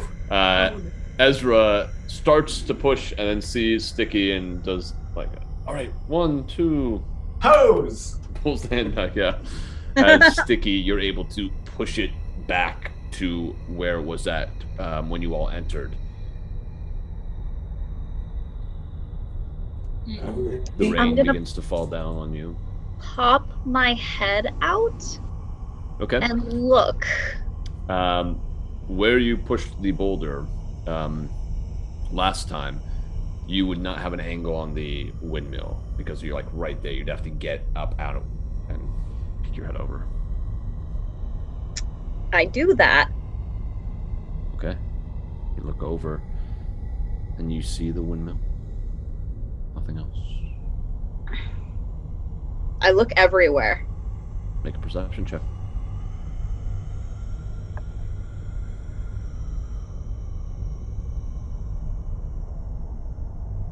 Sorry. You're good. 23. I'm rolling fire today. I rolled a 19. Okay. You look around. You don't see anything. And then you notice just to the north of you kind of footprints in the ground. And you notice as those footprints duplicate closer to you. I'm gonna slide back in. I don't like the sight of that. Guys, something's coming. Okay. They duplicate? Intruders! She's on me. Okay. Let's go. Let's roll initiative. Get over to the battle map if you're not there already. Oh, damn, Aerith. Shit. Good roll, buddy. Justin, do I have initiative? It would be on the character sheet I sent you. What's your dex with Esmeralda? +4. So let's just... let's add +4. Great. Yeah, I can't. Okay. 20 to 25. Anyone? Aerith got a 20. You rolled a unnatural 20. Oh. Same as for Aerith. Okay, what's your dex, Newton? Oh, sorry, I'm gonna get confused. Dex is +2 or 15. Oh, Aerith is a 14. Okay. So +2. So Newton, you'll go first. 15 to 20. Anyone? Oh, I got a 21. Oh, Stiki. Okay, Stiki's first. 15, 20. Anyone? 18. 18. Okay.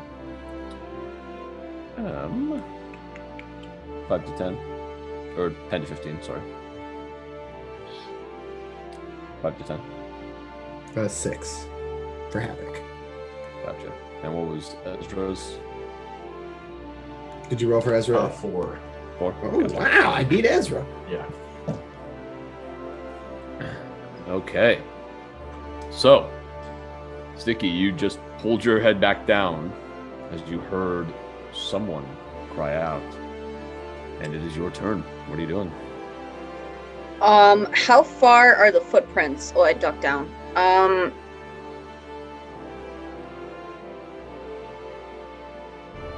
Okay, I'm gonna prepare my rage. I'm gonna rage. Okay. Let me check the rules on rage really quick. I believe you have to attack something or be attacked in this round, otherwise you lose your rage. Never mind. I'm gonna prepare my rage. Okay, you don't really prepare it. You just kind of go into it. Anything else you want to do? I'm just There's nothing attacking us yet. You just heard someone scream intruders. Shit. Are we gonna fight in here, or are we gonna fight out there? Seth, is it okay we fight in here? Well, how would I know? Because you're dealing with internal things, and it's a good idea for me to ask you, right? I mean, what do you want? The whole basis of the structure of my character is that I don't know. Seth. Why are you saying Seth, Stiki? Stiki's going to I'm gonna be in the proximity of the hole and wait for Grandma to come down. That's what I'm doing. I'm ready to fucking kill her. Cool. What are you all doing? Oh, sorry, that's Stiki. Up next is Newton and Aerith. So we can't see them. You right? don't. Stiki didn't say what exactly he saw, but Stiki did not see anyone out there. They saw footprints. Stiki is not in sight, right? Like, no, Stiki is still in the little cave. Yeah. Okay, so I'm gonna cast Minor Illusion. Okay. And I'm gonna have a little squirrel. Okay. Just like go to the top of the boulder area and just like stick its head out. Okay. Pretty good. With that, we are over to Aerith. Aerith draws his sword, his rapier, I apologize, and moves up close to the opening, and he'll cast Blayde Ward on himself. Okay. So he extends his hand, and these blades kind of circle around him as he prepares, because he doesn't know exactly what's going on, but he knows they're there, and he thinks if something comes after him, maybe that'll help. And that's what he'll do. Esmeralda, over to you. So everybody's sort of like up in the entryway, right? No one has exited, but everyone's kind of closer to it. Getting out of the hiding spot behind the altar, at least. May I...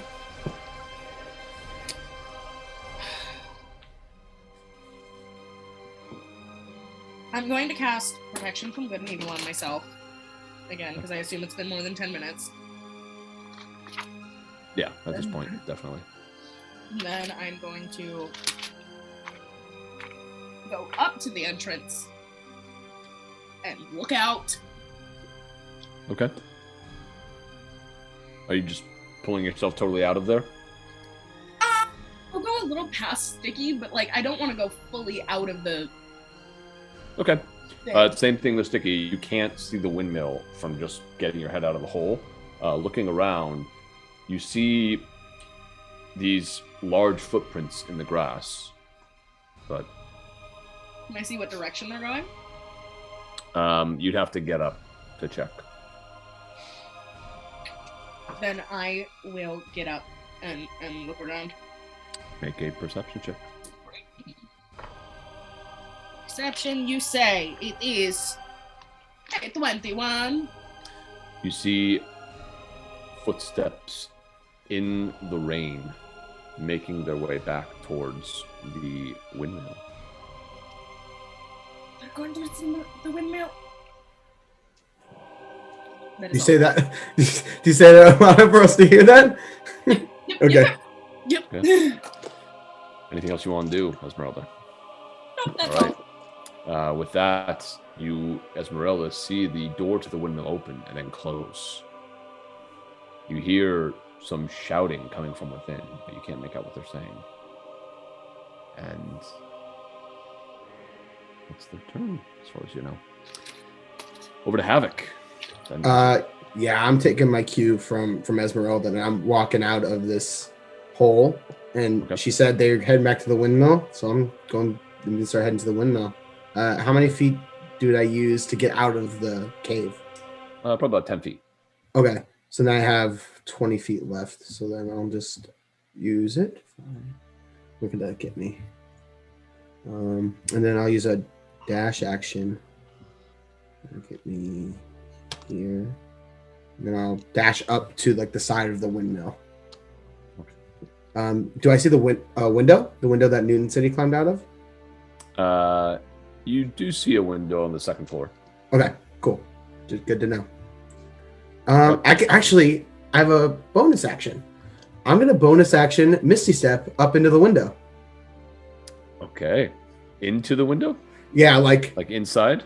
Yeah. You want to be inside the windmill? Yeah. Okay. Havok, you Misty Step and find yourself standing on the second floor. You look up as you watch the horrid turned figure of one of the hags. Long arms, limbs stretching down with these black fingernails that ooze a bit of bile. And you watch as she walks down the stairs towards you, clutching a child in her arms. I knew it! Sees you. She just puts a sharp nail against the child's throat. I hate this game. Man. Okay, well, at least I know that. Do I have time to shout anything, or did I use too much action? No, you can shout or something. They got kids! That's all I got. Okay, over to Ezra. It's me. Children!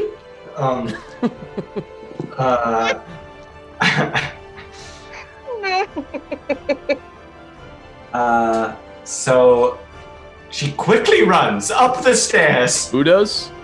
He quickly runs. Just 36 sessions in. He quickly runs up the stairs and to the windmill. Okay. With Ezra's movement, you could probably get to about here. Doesn't he have Misty Step also? I'm not sure. He does. Or at lehas had it before. I'm pretty sure he does. I remember In the when he fell off the Yester Hill, he used Misty Step at some point. Yeah, I just don't know how. I'm not really familiar with this character sheet, so I'm trying to. That's fine. I believe Ezra does, and so if you'd like to cast Misty Step, are you trying to get to where Havok is, essentially? Yeah. Okay. Yeah, you charge ahead, Ezra, and launch yourself up into the second floor to the side of Havok. And you see down the stairs on your left, Ezra. Actually, you see nothing. Never mind. She's gonna kill you. With that, we are back up to the top of the initiative with Stiki. Rock. Did Aerith go already? Yeah, Aerith went right after you. Oh, okay. You're first in the initiative. You know what? I also have Misty Step, and I saw Havok go, and I'm not going without Havok, so I'm gonna Misty Step that bitch all the way to where she is. When did the Barbarian get Misty Step? With Holy your shit! Movement, you can get up there, and you still have an action. Boy, let's switch over to the other map. Oh my god. Oh my god. Alright, give me a second. I thought this was going to take place outside, not in the They ran inside! Man, this is Let me just get some of you there. Let me line this up in the middle, so it's... Okay. There we go. Okay. So, if you could see, it's in the bottom right corner. Mm-hmm. Okay. All right. So just real quick. So if it's a second level spell, I've used a spell slot to cast Misty Step. Yes. Correct? Okay.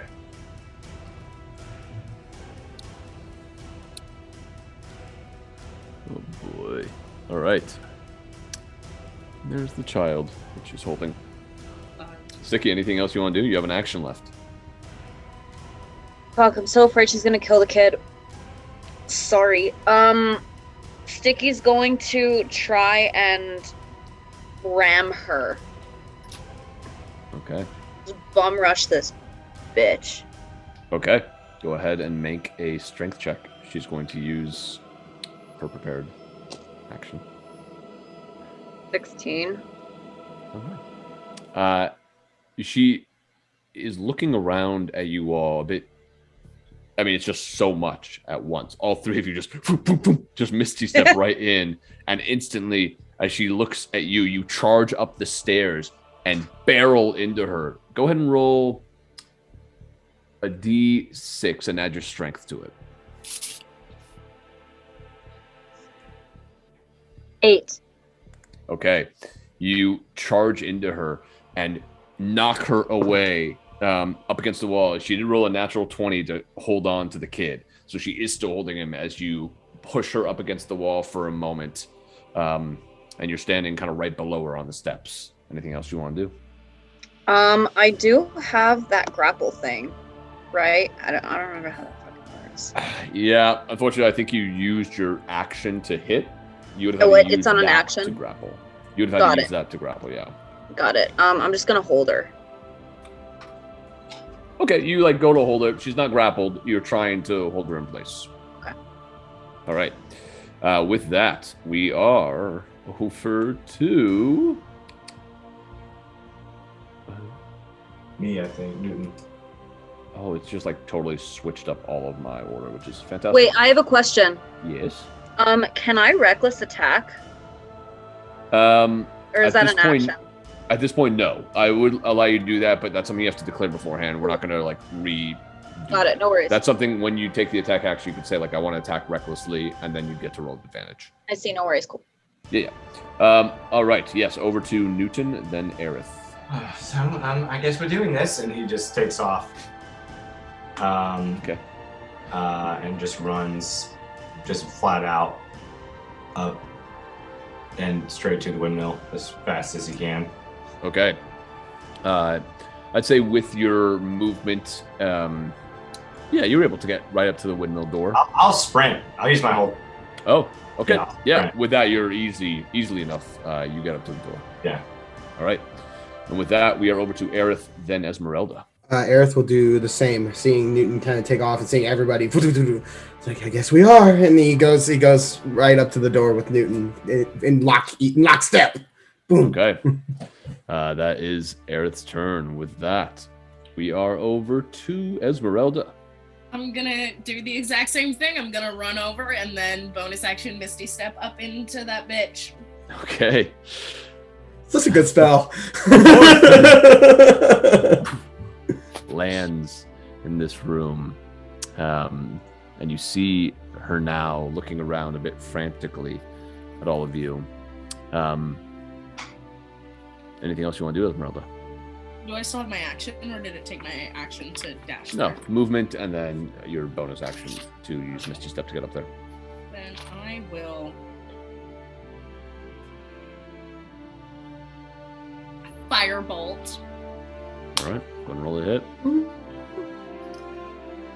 So confusing.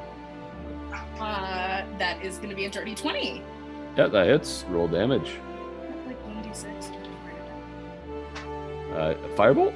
With a D8. D10. Just kidding. I've definitely played this type of character before. One. Oh. How much? 4? One. A 1. Okay, the firebolt courses up towards her and kind of hits against her shoulder. She just looks down at it and then out at all of you as she raises a claw up to the child's throat. Stop this instant or the child dies and the blood is on your hands. Stop. Actually, we're level 5, right? Level 7. Then that is actually going to be 10 damage. Cool. She says the same thing. And that's going to be her turn. She looks to see what you all do. She does back up a bit on the stairs. So, Stiki, if you'd like to take an opportunity attack. Yes, I fucking would. Okay. I would like to rage. Thank you. So you get an opportunity. Just attack. kidding. I'm gonna punch her so fucking hard. Okay. She's gonna use her reaction as well. The kid.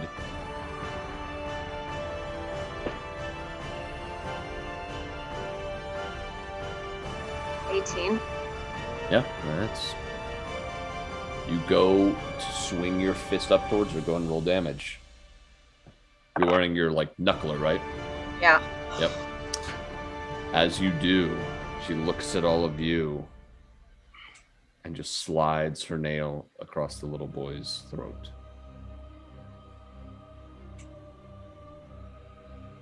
Roll damage, Stiki. I rolled a 10 damage. Okay. You punch her right in the face, and you see this kind of black blood begin to ooze out as she backs up, staggering. But the kid's body drops to the ground in front of you. Havok!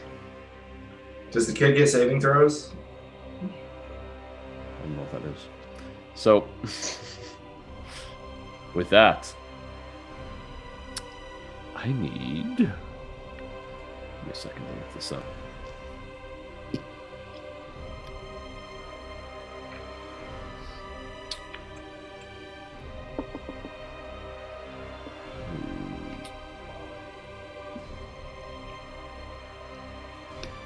Okay.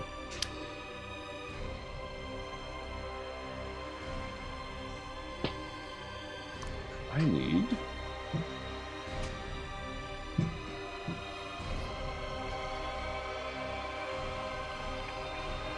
Ezra. I'm sorry. Stiki. To make a wisdom saving throw. Yeah, sure.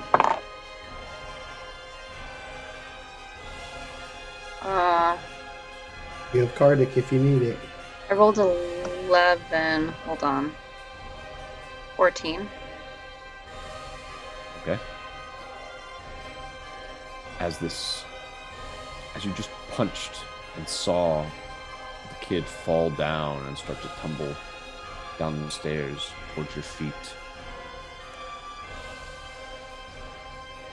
you see the body turn and grow and elongate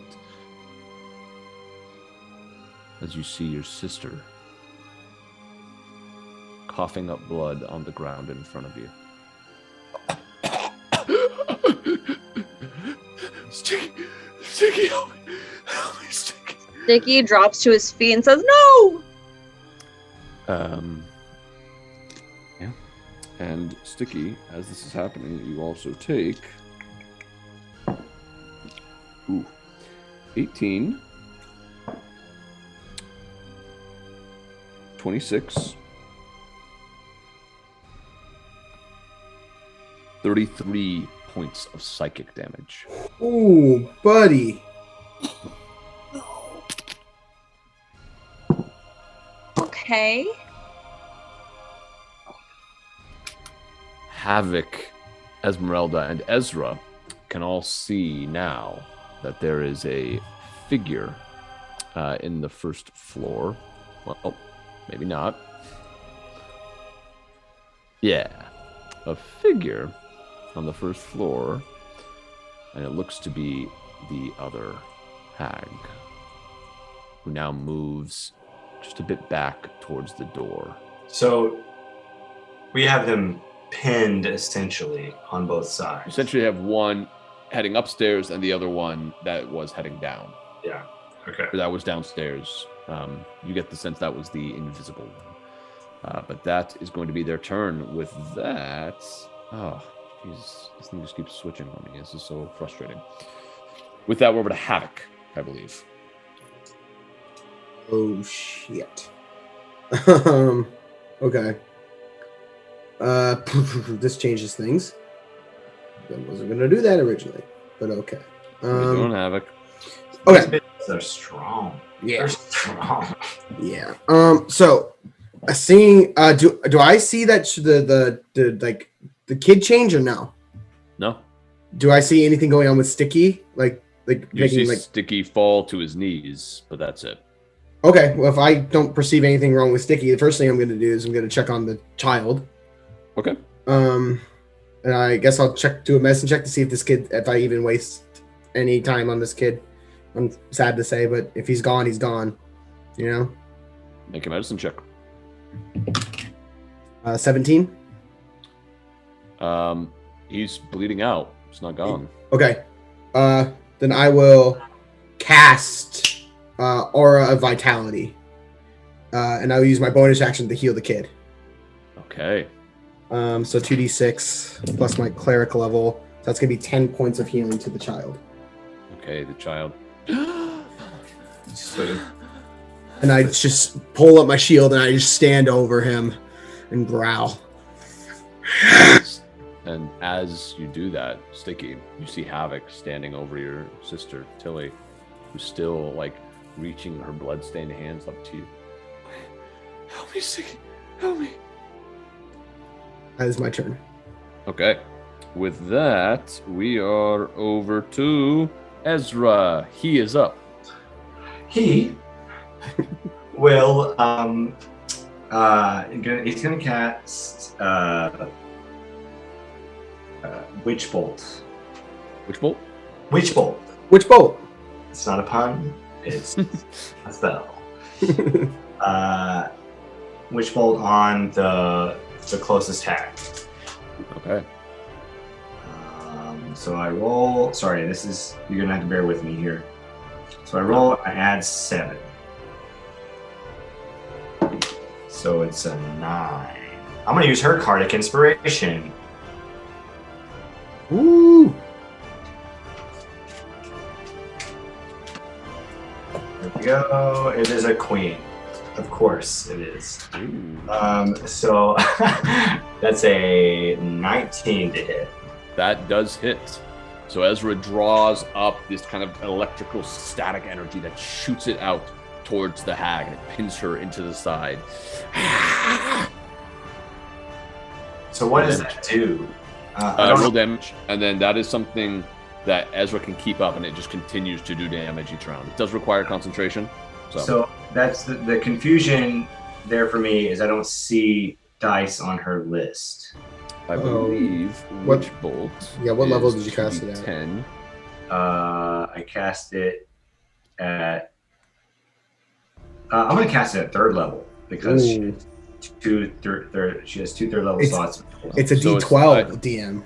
Yes, I gotcha. So 3d12. 3d12. Is this d12? It is. Okay. All right. So 2, 3. So only 6 damage this time, but it keeps going. Yeah. So this, you see it kind of singe into the hag's flesh, but it just continues like it's attached to her. Yeah, still going. Okay. All right. Then he is going to kind of just like put himself in the most defensive pose. Excellent. Excellent. With that, then we are back up to the top with Stiki. Stiki, you are watching as your sister Tilly is passing away. I'm gonna push Havok out of the way. Okay. And grab my sister and just start crying and holding her to me. Okay. So this little boy is like, you start crying as you hold him. Yeah, we got him, Stiki. He's okay. Tilly, don't die, Tilly. Is it a little boy or a little girl? That's a little boy. He's okay. Is he gonna turn? Stiki, go ahead. Oh, hold on 1 second. Let me make a concentration check for La Hag. No. She succeeds. I'm gonna die. Go ahead and make a wisdom saving throw again, Stiki. Oh, please. Come on. Be a good roll. 19. Okay. You're holding your sister as you look up at the hag and then look back down and see this little boy that you're holding. Tilly? What's going on? I don't understand. What's happening? And you look up at the hag, Stiki, who looks in your direction. Stiki is going to stand up and move the little boy behind him. Okay, and that's your turn Yep. with that spell that she had cast upon you. With that, it is over to Newton. So, have we opened the door? Is the Nope. door open? You Okay. two are outside, right in front of the door. I'm gonna open the door and Okay. charge in. You open it, and you see standing in the doorway a large hag that turns towards you. Hello there. And this Good to is see you again. this is what Newton expected. So he just hex Eldritch. Hex Eldritch. Hex Eldritch. It's a new city. So I get a D10 plus a D6 here. Gotta roll the hit first. Alright, yeah. So, 10 to hit. That misses. So you. That's just the first one. That's just the first. The first one, you shoot out of your hand towards her, and it just flies like it's about to hit her in the face. She just slowly moves, and it goes past her. Oh man, this is rough. It's a 9 to hit, so that's not gonna work. Yeah, so the second one, you go to shoot again. She's so close to you that she just hits your hand up, and you end up firing it up into the air. I'm gonna back up out of the doorway. Okay. And turn to the side. He is going to take an opportunity attack at you with the claws. That is a 22 to hit you. That'll do it. All right, you take 10 points of slashing damage as you turn or start to back away, and she just reaches out and rakes her long nails across your stomach. You double over as you turn back away from her. Okay. And then I just back up out and like get out of the way. Gotcha. With that, we are over to Aerith, then Esmeralda. Aerith, after Newton backs away, pulls out his lute, steps in front of Newton, and just strums it as hard as he can, just like this big, loud, heavy chord, and casts Shadow behind the hag. Okay. So that way, the radius just covers the whole inside of the room, basically. Gotcha. So it's a Constitution saving throw of. Let me double check Aerith's sheet here. Yes, 15. Fails. That is going to be 16 thunder damage. Okay. You all hear this loud echo from downstairs as she gets tossed forward a bit and looks up at Aerith. It's a songwriter. And Aerith's going to back away too. Okay. With that, we are over to Esmeralda. So I would like to get in the space where I am flanking the hag that's on the second level. Okay.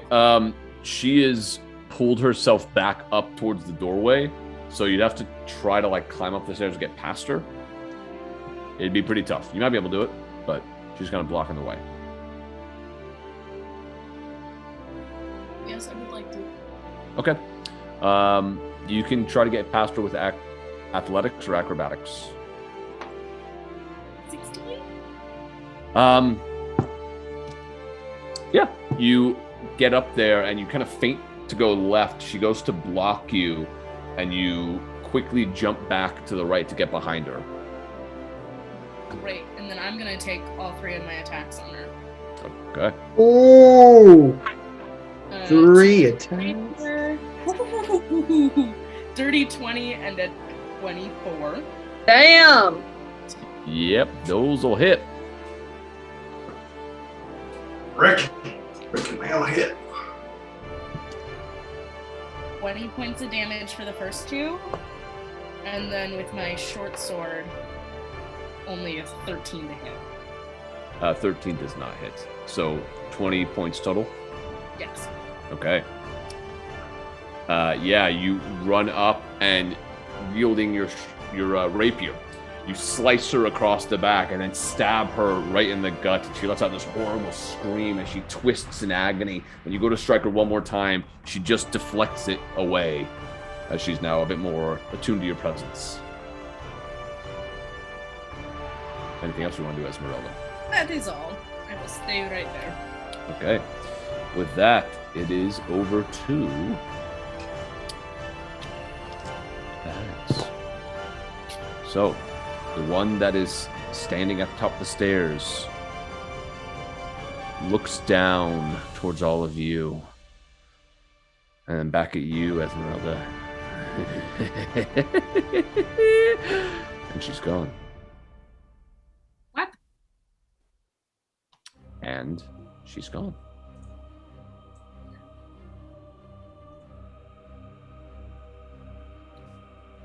Afalia, down below, is going to try to push her way out past Aerith. I guess I'll take a swipe at her. Okay. Oh yeah, that hits. That is a total of 17 plus 5, so 22. Yeah, that'll hit. Roll damage. 8 points of damage. Okay, so as she pushes past, Aerith is able to slice in with his own sword. She winces, but then turns, lining up Newton and Aerith. So wait, do I get an opportunity attack too? No, because you were hidden on the other side. So she didn't pass right by your range. Okay. But she lines you both up in a line, and you watch as she reaches towards the sky, and this electrical energy... Oh, no! Counterspell, bitch! Okay, let me just look something really quick. Fuck. Just so you know, I chose that spell because of Magic the Gathering. I don't know what that is. So I need you to roll a d20. Okay. Hold on. If you attempt to interrupt a creature that you can see casting a spell, if the creature is casting a spell of 3rd level or lower, its spell fails. It has no effect. If the spell 4th level or higher, make a check using your spell casting ability. The DC is 10 plus the spell's level. On a success, the spell is interrupted. Yeah. So roll a d20 and add your spellcasting modifier. So I add 6 to whatever I get. Damn it, I hope this works. It'll be so sweet if it does. 19. The energy begins to cackle around her, Newton. As she goes to stretch this lightning bolt out towards you and Aerith, you quickly move your hand, sending this discombobulating arcane energy towards her spell, and watch as the lightning fades just as she stretches it out towards the both of you. Counterspelled. That's right. 2 blue, baby! 2 blue! Tap 2 blue. That is their turn. Over to Havok. Congratulations on your first counterspell, buddy. That's so good. Okay. Yeah. Congratulations. It's my birthday, Seth. You want us to just take a TPK because it's your birthday? No, I mean, whatever. Let's just play, I guess. Okay, so Stiki has the kid, yeah? Stiki is behind kid. me. Okay. So it's like, okay, you got him, I guess. I'll try and move by Stiki up to Esmeralda. Okay. Because the kid's healed, as far as I know. He's okay. So I'll push by Stiki up to where Esmeralda was. Did I go the right direction? Yeah. Okay. Where is she? Don't know. She just disappeared. I don't know. I'll try and perceive if I can hear where she is. I don't know. Make a perception check.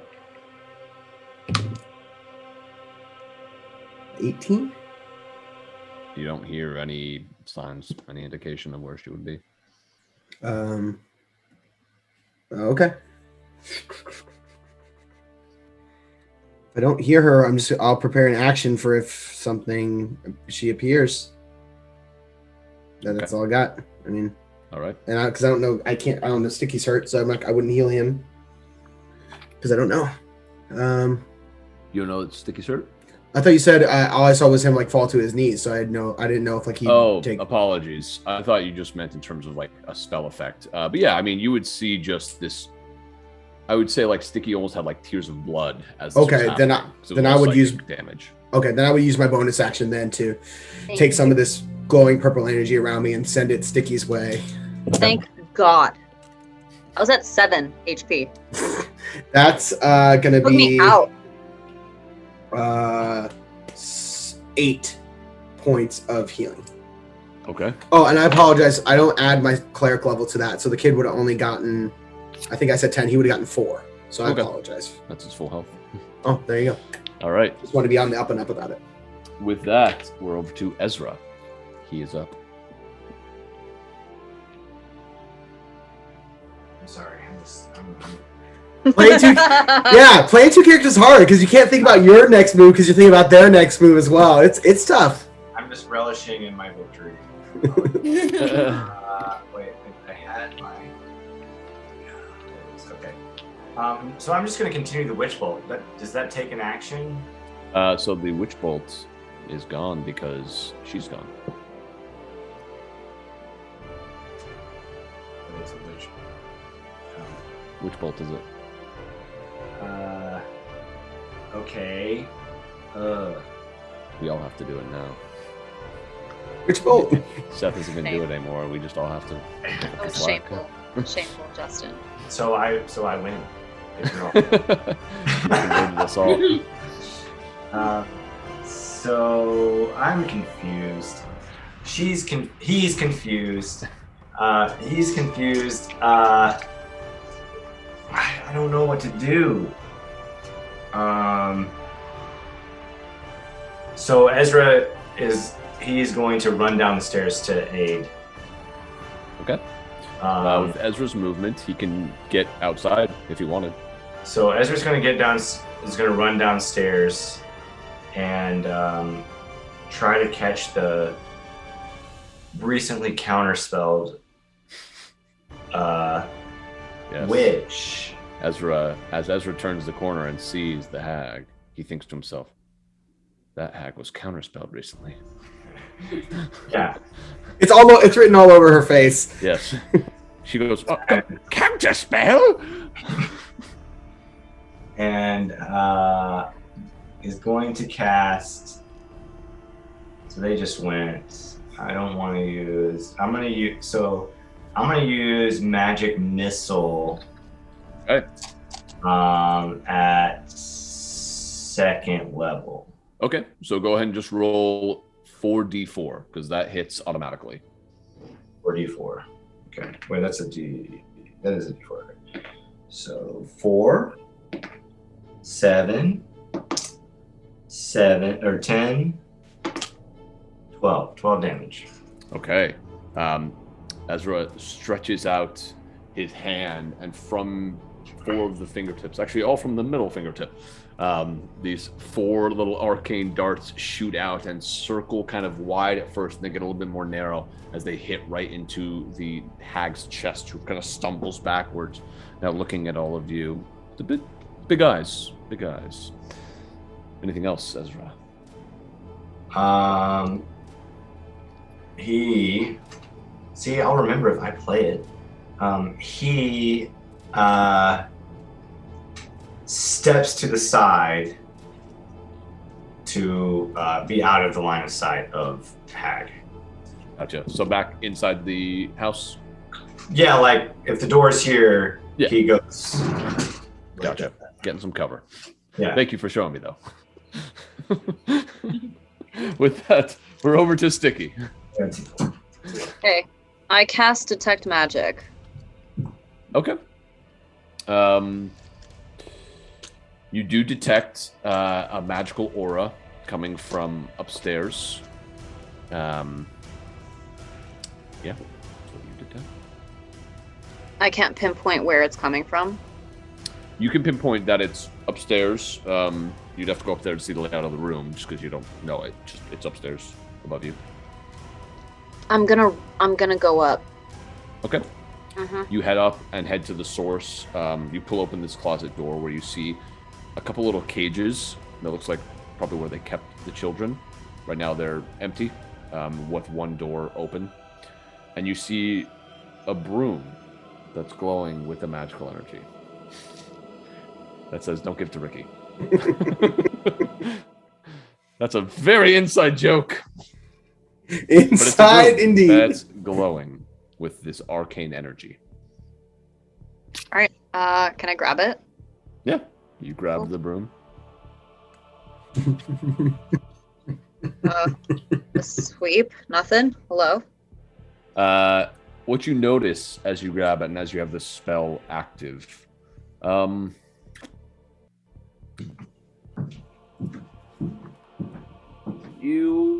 me see here. Give me just a second. Let me look something up. This would be a game changer.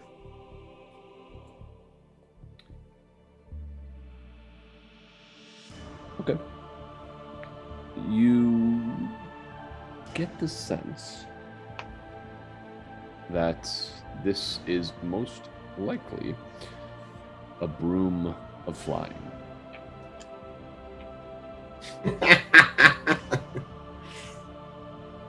Great. Thank you. Yeah. Thanks. Anything else you want to do, Stiki? I'm gonna hold on to it. Okay. All right. With that, we are over to Newton and then Aerith. Then Esmeralda. Eldritch! Just like up and on this grave's chest. Just. Oh, I so badly want to counterspell you right now, but I won't. Yeah, you're gonna counterspell an Eldritch Blast? I can't trip just to do it. That's the DM, that's not the hag. 18 to hit. Yes, that hits. So let me do this. It's going to be 10 for that one. Okay. Second blast is a 12 to hit.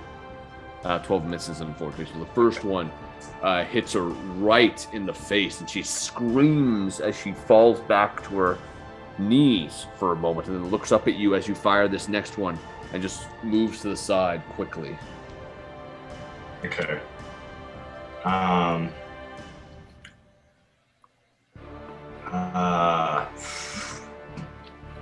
don't know what to do here.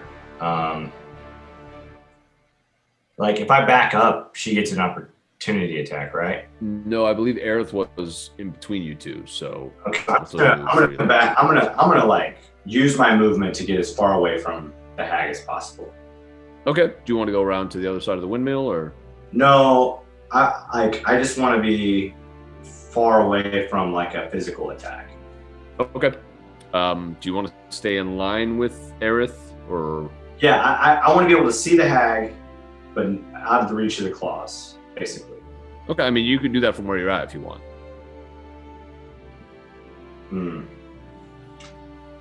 Okay. I mean, call. You can move back. I'm just wondering. Yeah, I'm getting some space. I just want to get some space between. Okay. Because I'm essentially a sniper, so like gotcha. I can be far. Okay. With that, we are over to Aerith. So she's like right next to me. Yes. Aerith is going to. He takes out his lute, and it starts to like glow, and he's going to like hit her with it. But I'm going to cast Bestow Curse, Wisdom saving throw 15. Okay. Ooh, this is going to be close.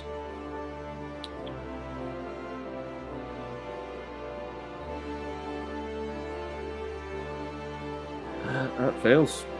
Okay, so he's gonna choose the curse. The curse is gonna be, sorry, I just had it. While the cursed creature, the creature is cursed, it must make a Wisdom saving throw on the start of each of its turns. If it fails, it wastes its action doing nothing. Dang. Okay.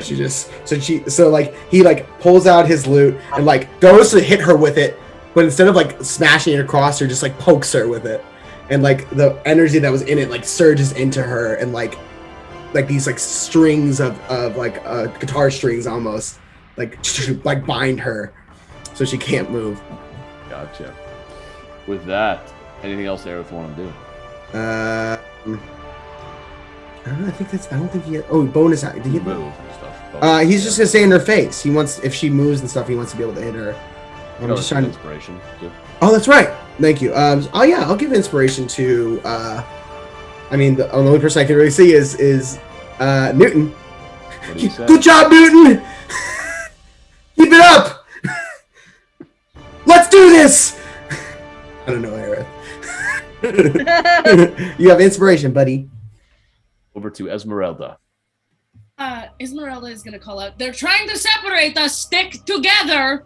And then run down and hopefully get into melee with this hag that's down here. You were at the top of the 3rd floor. I thought we were at the top of the 2nd floor. Not Esmeralda. She had made her way up. Mm-hmm. I have to count again, Ricky. Sorry. Oh, but I just started counting. You said sorry, and I have to count again. Okay, hold on, everyone. Now you're bowing your head.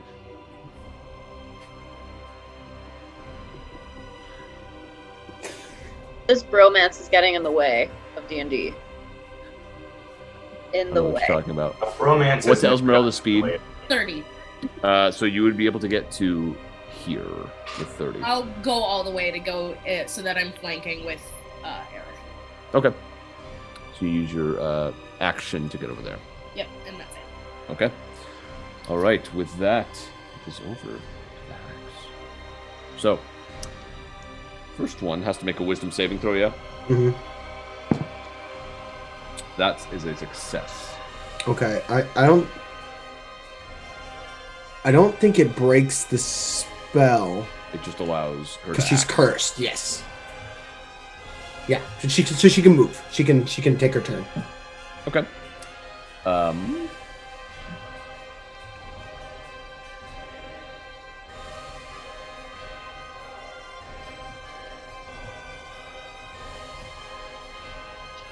Okay. Then she is going to stay in melee range. Actually, no. She's going to go ahead and allow an opportunity attack from Aerith if you'd like to take it to move around Esmeralda. Yeah, he's going to take it. Go for it. 22 again. 22 hits. Roll damage. 7 piercing damage. His rapier comes out with blazing speed. Okay. Yeah, she's looking quite bloodied, but still up. And what she is going to do... Whoops.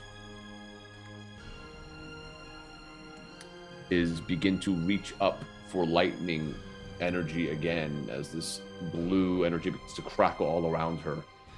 And she's going to shoot a lightning bolt directly in front of her towards Esmeralda and towards Aerith. And I need you two to go ahead and make a dexterity saving throw. Natural 20. Nice. 15 plus, I believe, 2. Yeah. So it's going to be a 17 for Aerith. It's also a success, but you do take half damage. Whew, it's pretty good. Full damage would have been 37. So half damage then. What's that? 18? 18. 18. Yeah, round down. Yeah, Yeah. 18. So you two both take 18 points of lightning damage as this electricity shoots through you. And you both, feel it for a moment, but mostly shake off the effects. And Newton, you get the sense that was the spell that she was going to be sending your way. It had to be a pretty high level spell. Yeah, it can be. She cast it at a high level. With that, as you are all standing out there, the other hag appears when I can find her on my overlay. She's invisible even from you. I know, she's good. She's good. She's really good. I can't find her at all. I don't know where I put her. Okay, so for now, I'm just going to use this thing. And it's going to try and push Aerith out of the way to flank against Esmeralda. Okay. Do I roll for that? Yeah, we'll do the same as Esmeralda trying to get past her earlier. So it's acrobatics or strength or I think athletics? for him would be athletics or strength. Holy shit! He rolled a dirty 20. Okay. Damn. She tries to push him out of the way. She's unable to do so. And so she's just going to turn to him. And looking at Newton, Aerith, and Esmeralda, she's going to go ahead and stretch out her hands and cast a spell.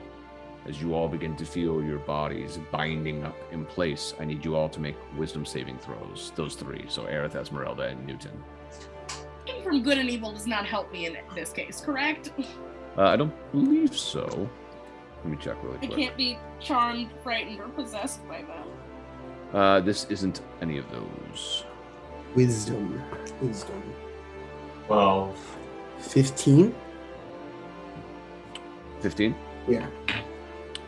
That fails. So Aerith feels himself tighten up.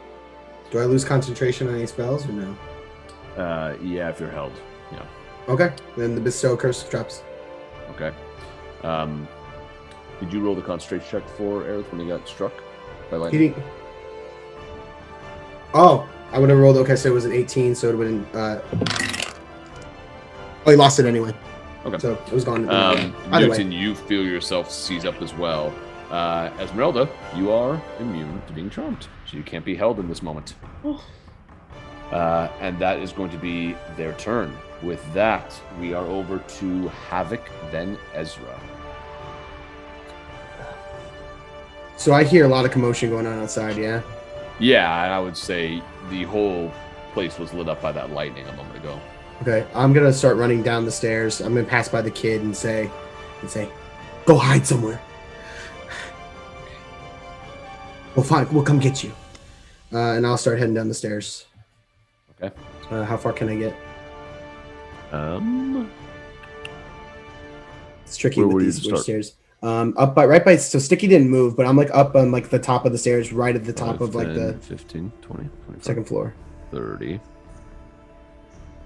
right there, bottom of the stairs. At the bottom of the stairs. Yep, bottom Okay. of the first floor stairs. Okay. I'll go there, and I guess I'll use my dash to get outside, and to get into melee with this one, to just kind of swarm it and help protect Aerith. Okay. And I'll use my bonus action to heal Aerith. All right. Aerith gets 6 points of healing back. Okay. And that's what I'll do. And that's what I did. With that, over to Ezra. Ezra whips around. You just saw Havok run out. You don't know where. I mean, you would know that one of the Hags is definitely out there. You didn't see the other one, but you can make a guess that she's probably out there too. Ezra whips around and sees the hag that she witch bolted initially. He sees the hag that he witch bolted initially, and he says, "Witch bolt!" and witch bolts at 3rd level again on that. Classic Ezra. As you go to do that, she sends this disorganized magic your way and casts counterspell. So what happens? What is Witch Bolt being cast at? 3rd level. Yeah, so it fails. Okay. Where's my flask? Nice try. You're acting a bit differently than last time. With that, we are over to Stiki. Question: am I on the 3rd or 2nd floor? I got confused. You were on the 3rd floor. You had to move up to go get this object. Okay, I have another question.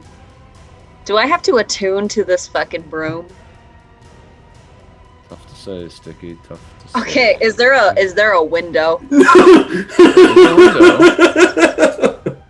There's a window. There's a window. There's a window on the 2nd floor, not the 3rd. You go down to the 2nd floor, and stick my head out the window and say, "Well, here goes nothing." And he's going to jump out on the broom. Okay. If it doesn't work, I'm gonna Misty Step. I'm just saying, but that's it's prepared. Okay. You jump out the window, swinging the broom underneath your legs. For a moment, lightning cracks in the sky as you all look up at Stiki beginning to fly on this broom as it plummets to the ground. And Okay, Stiki, about step. 2 feet from the ground, you're like, nah, misstep. Misty Step, yep. Oh my god. What a bold move, though. Could have been cool. That was sick. Okay. What do you Misty Step to? I'm going to try and land on the hag. Just like all my way, just crash on her. Okay. Before we get to that, let's switch back to the other map. Okay. Since we are outside. Hold for me. Oh, I already did. Okay, I'm lined up. Yeah, let's hold still. Yeah, I'm just in here. Ricky, hold. I'm holding. Ricky, dude, hold. Come on. This isn't Sorry. funny anymore. I'm sorry. Hold what? I want to hold. Wait. Ivor the Frog's still here. Only that was a lie that you told to all of us. No, he's real. What are you talking about? All right. I think I have you all placed pretty much correctly. Outs. You guys check the map and make sure that's good for you? Yeah, that's where I was. I guess Aerith would have been here. Oh, yeah, there. Yeah. Okay. So, with that, yeah, Stiki, you try to Misty Step to land on top. I'm just going to make a strength saving throw for her to see if she can, like, push you off to the side. She... 1 second.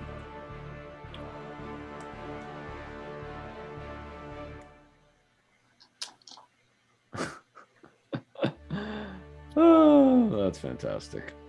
She is unable to. So you land on top of the hag, knocking her prone for the moment. I will say that is your turn, though. That was your action to, like, try to broom and everything. You use your step as your bonus action and your movement. All right. Okay. With that, we are over to Newton.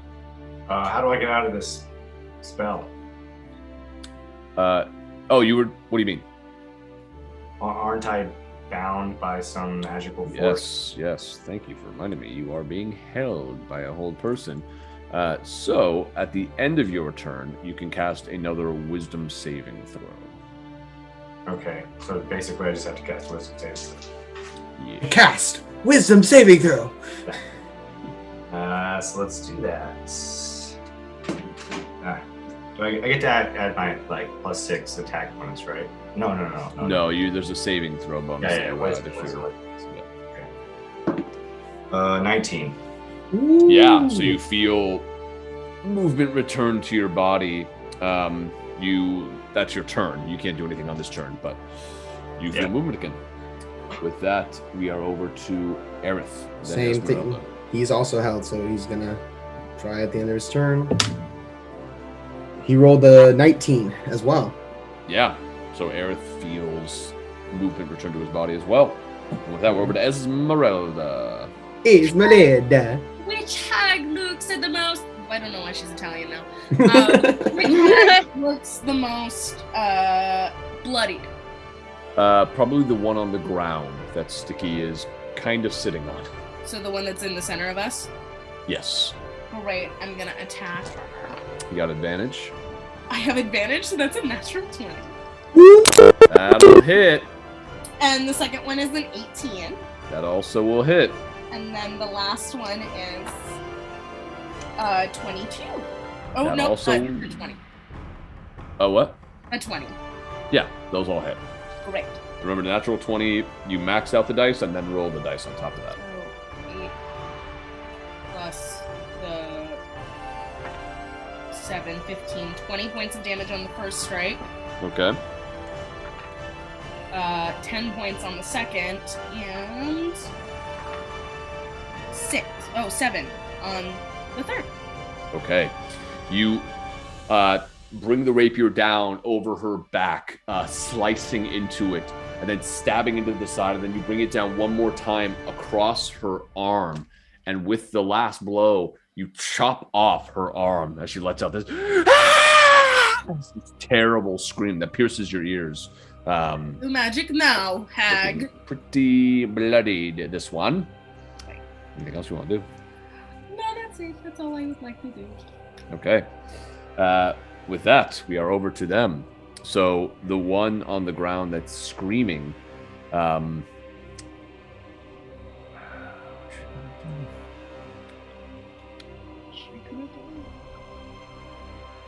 She's prone, right?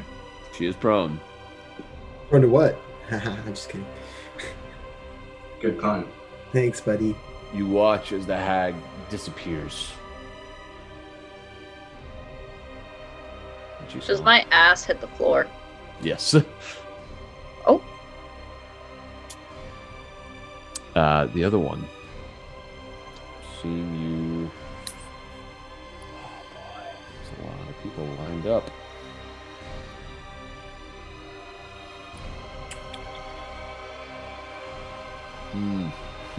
Yep. It's going to go ahead and again reach up for the electrical energy and cast a lightning bolt. So I need, let's see here, Esmeralda, Havok, and Stiki to go ahead and yes, to go ahead and make a dexterity saving throw. 23. Actually, 14. I'm gonna go ahead and use my card if it is. That's a great idea.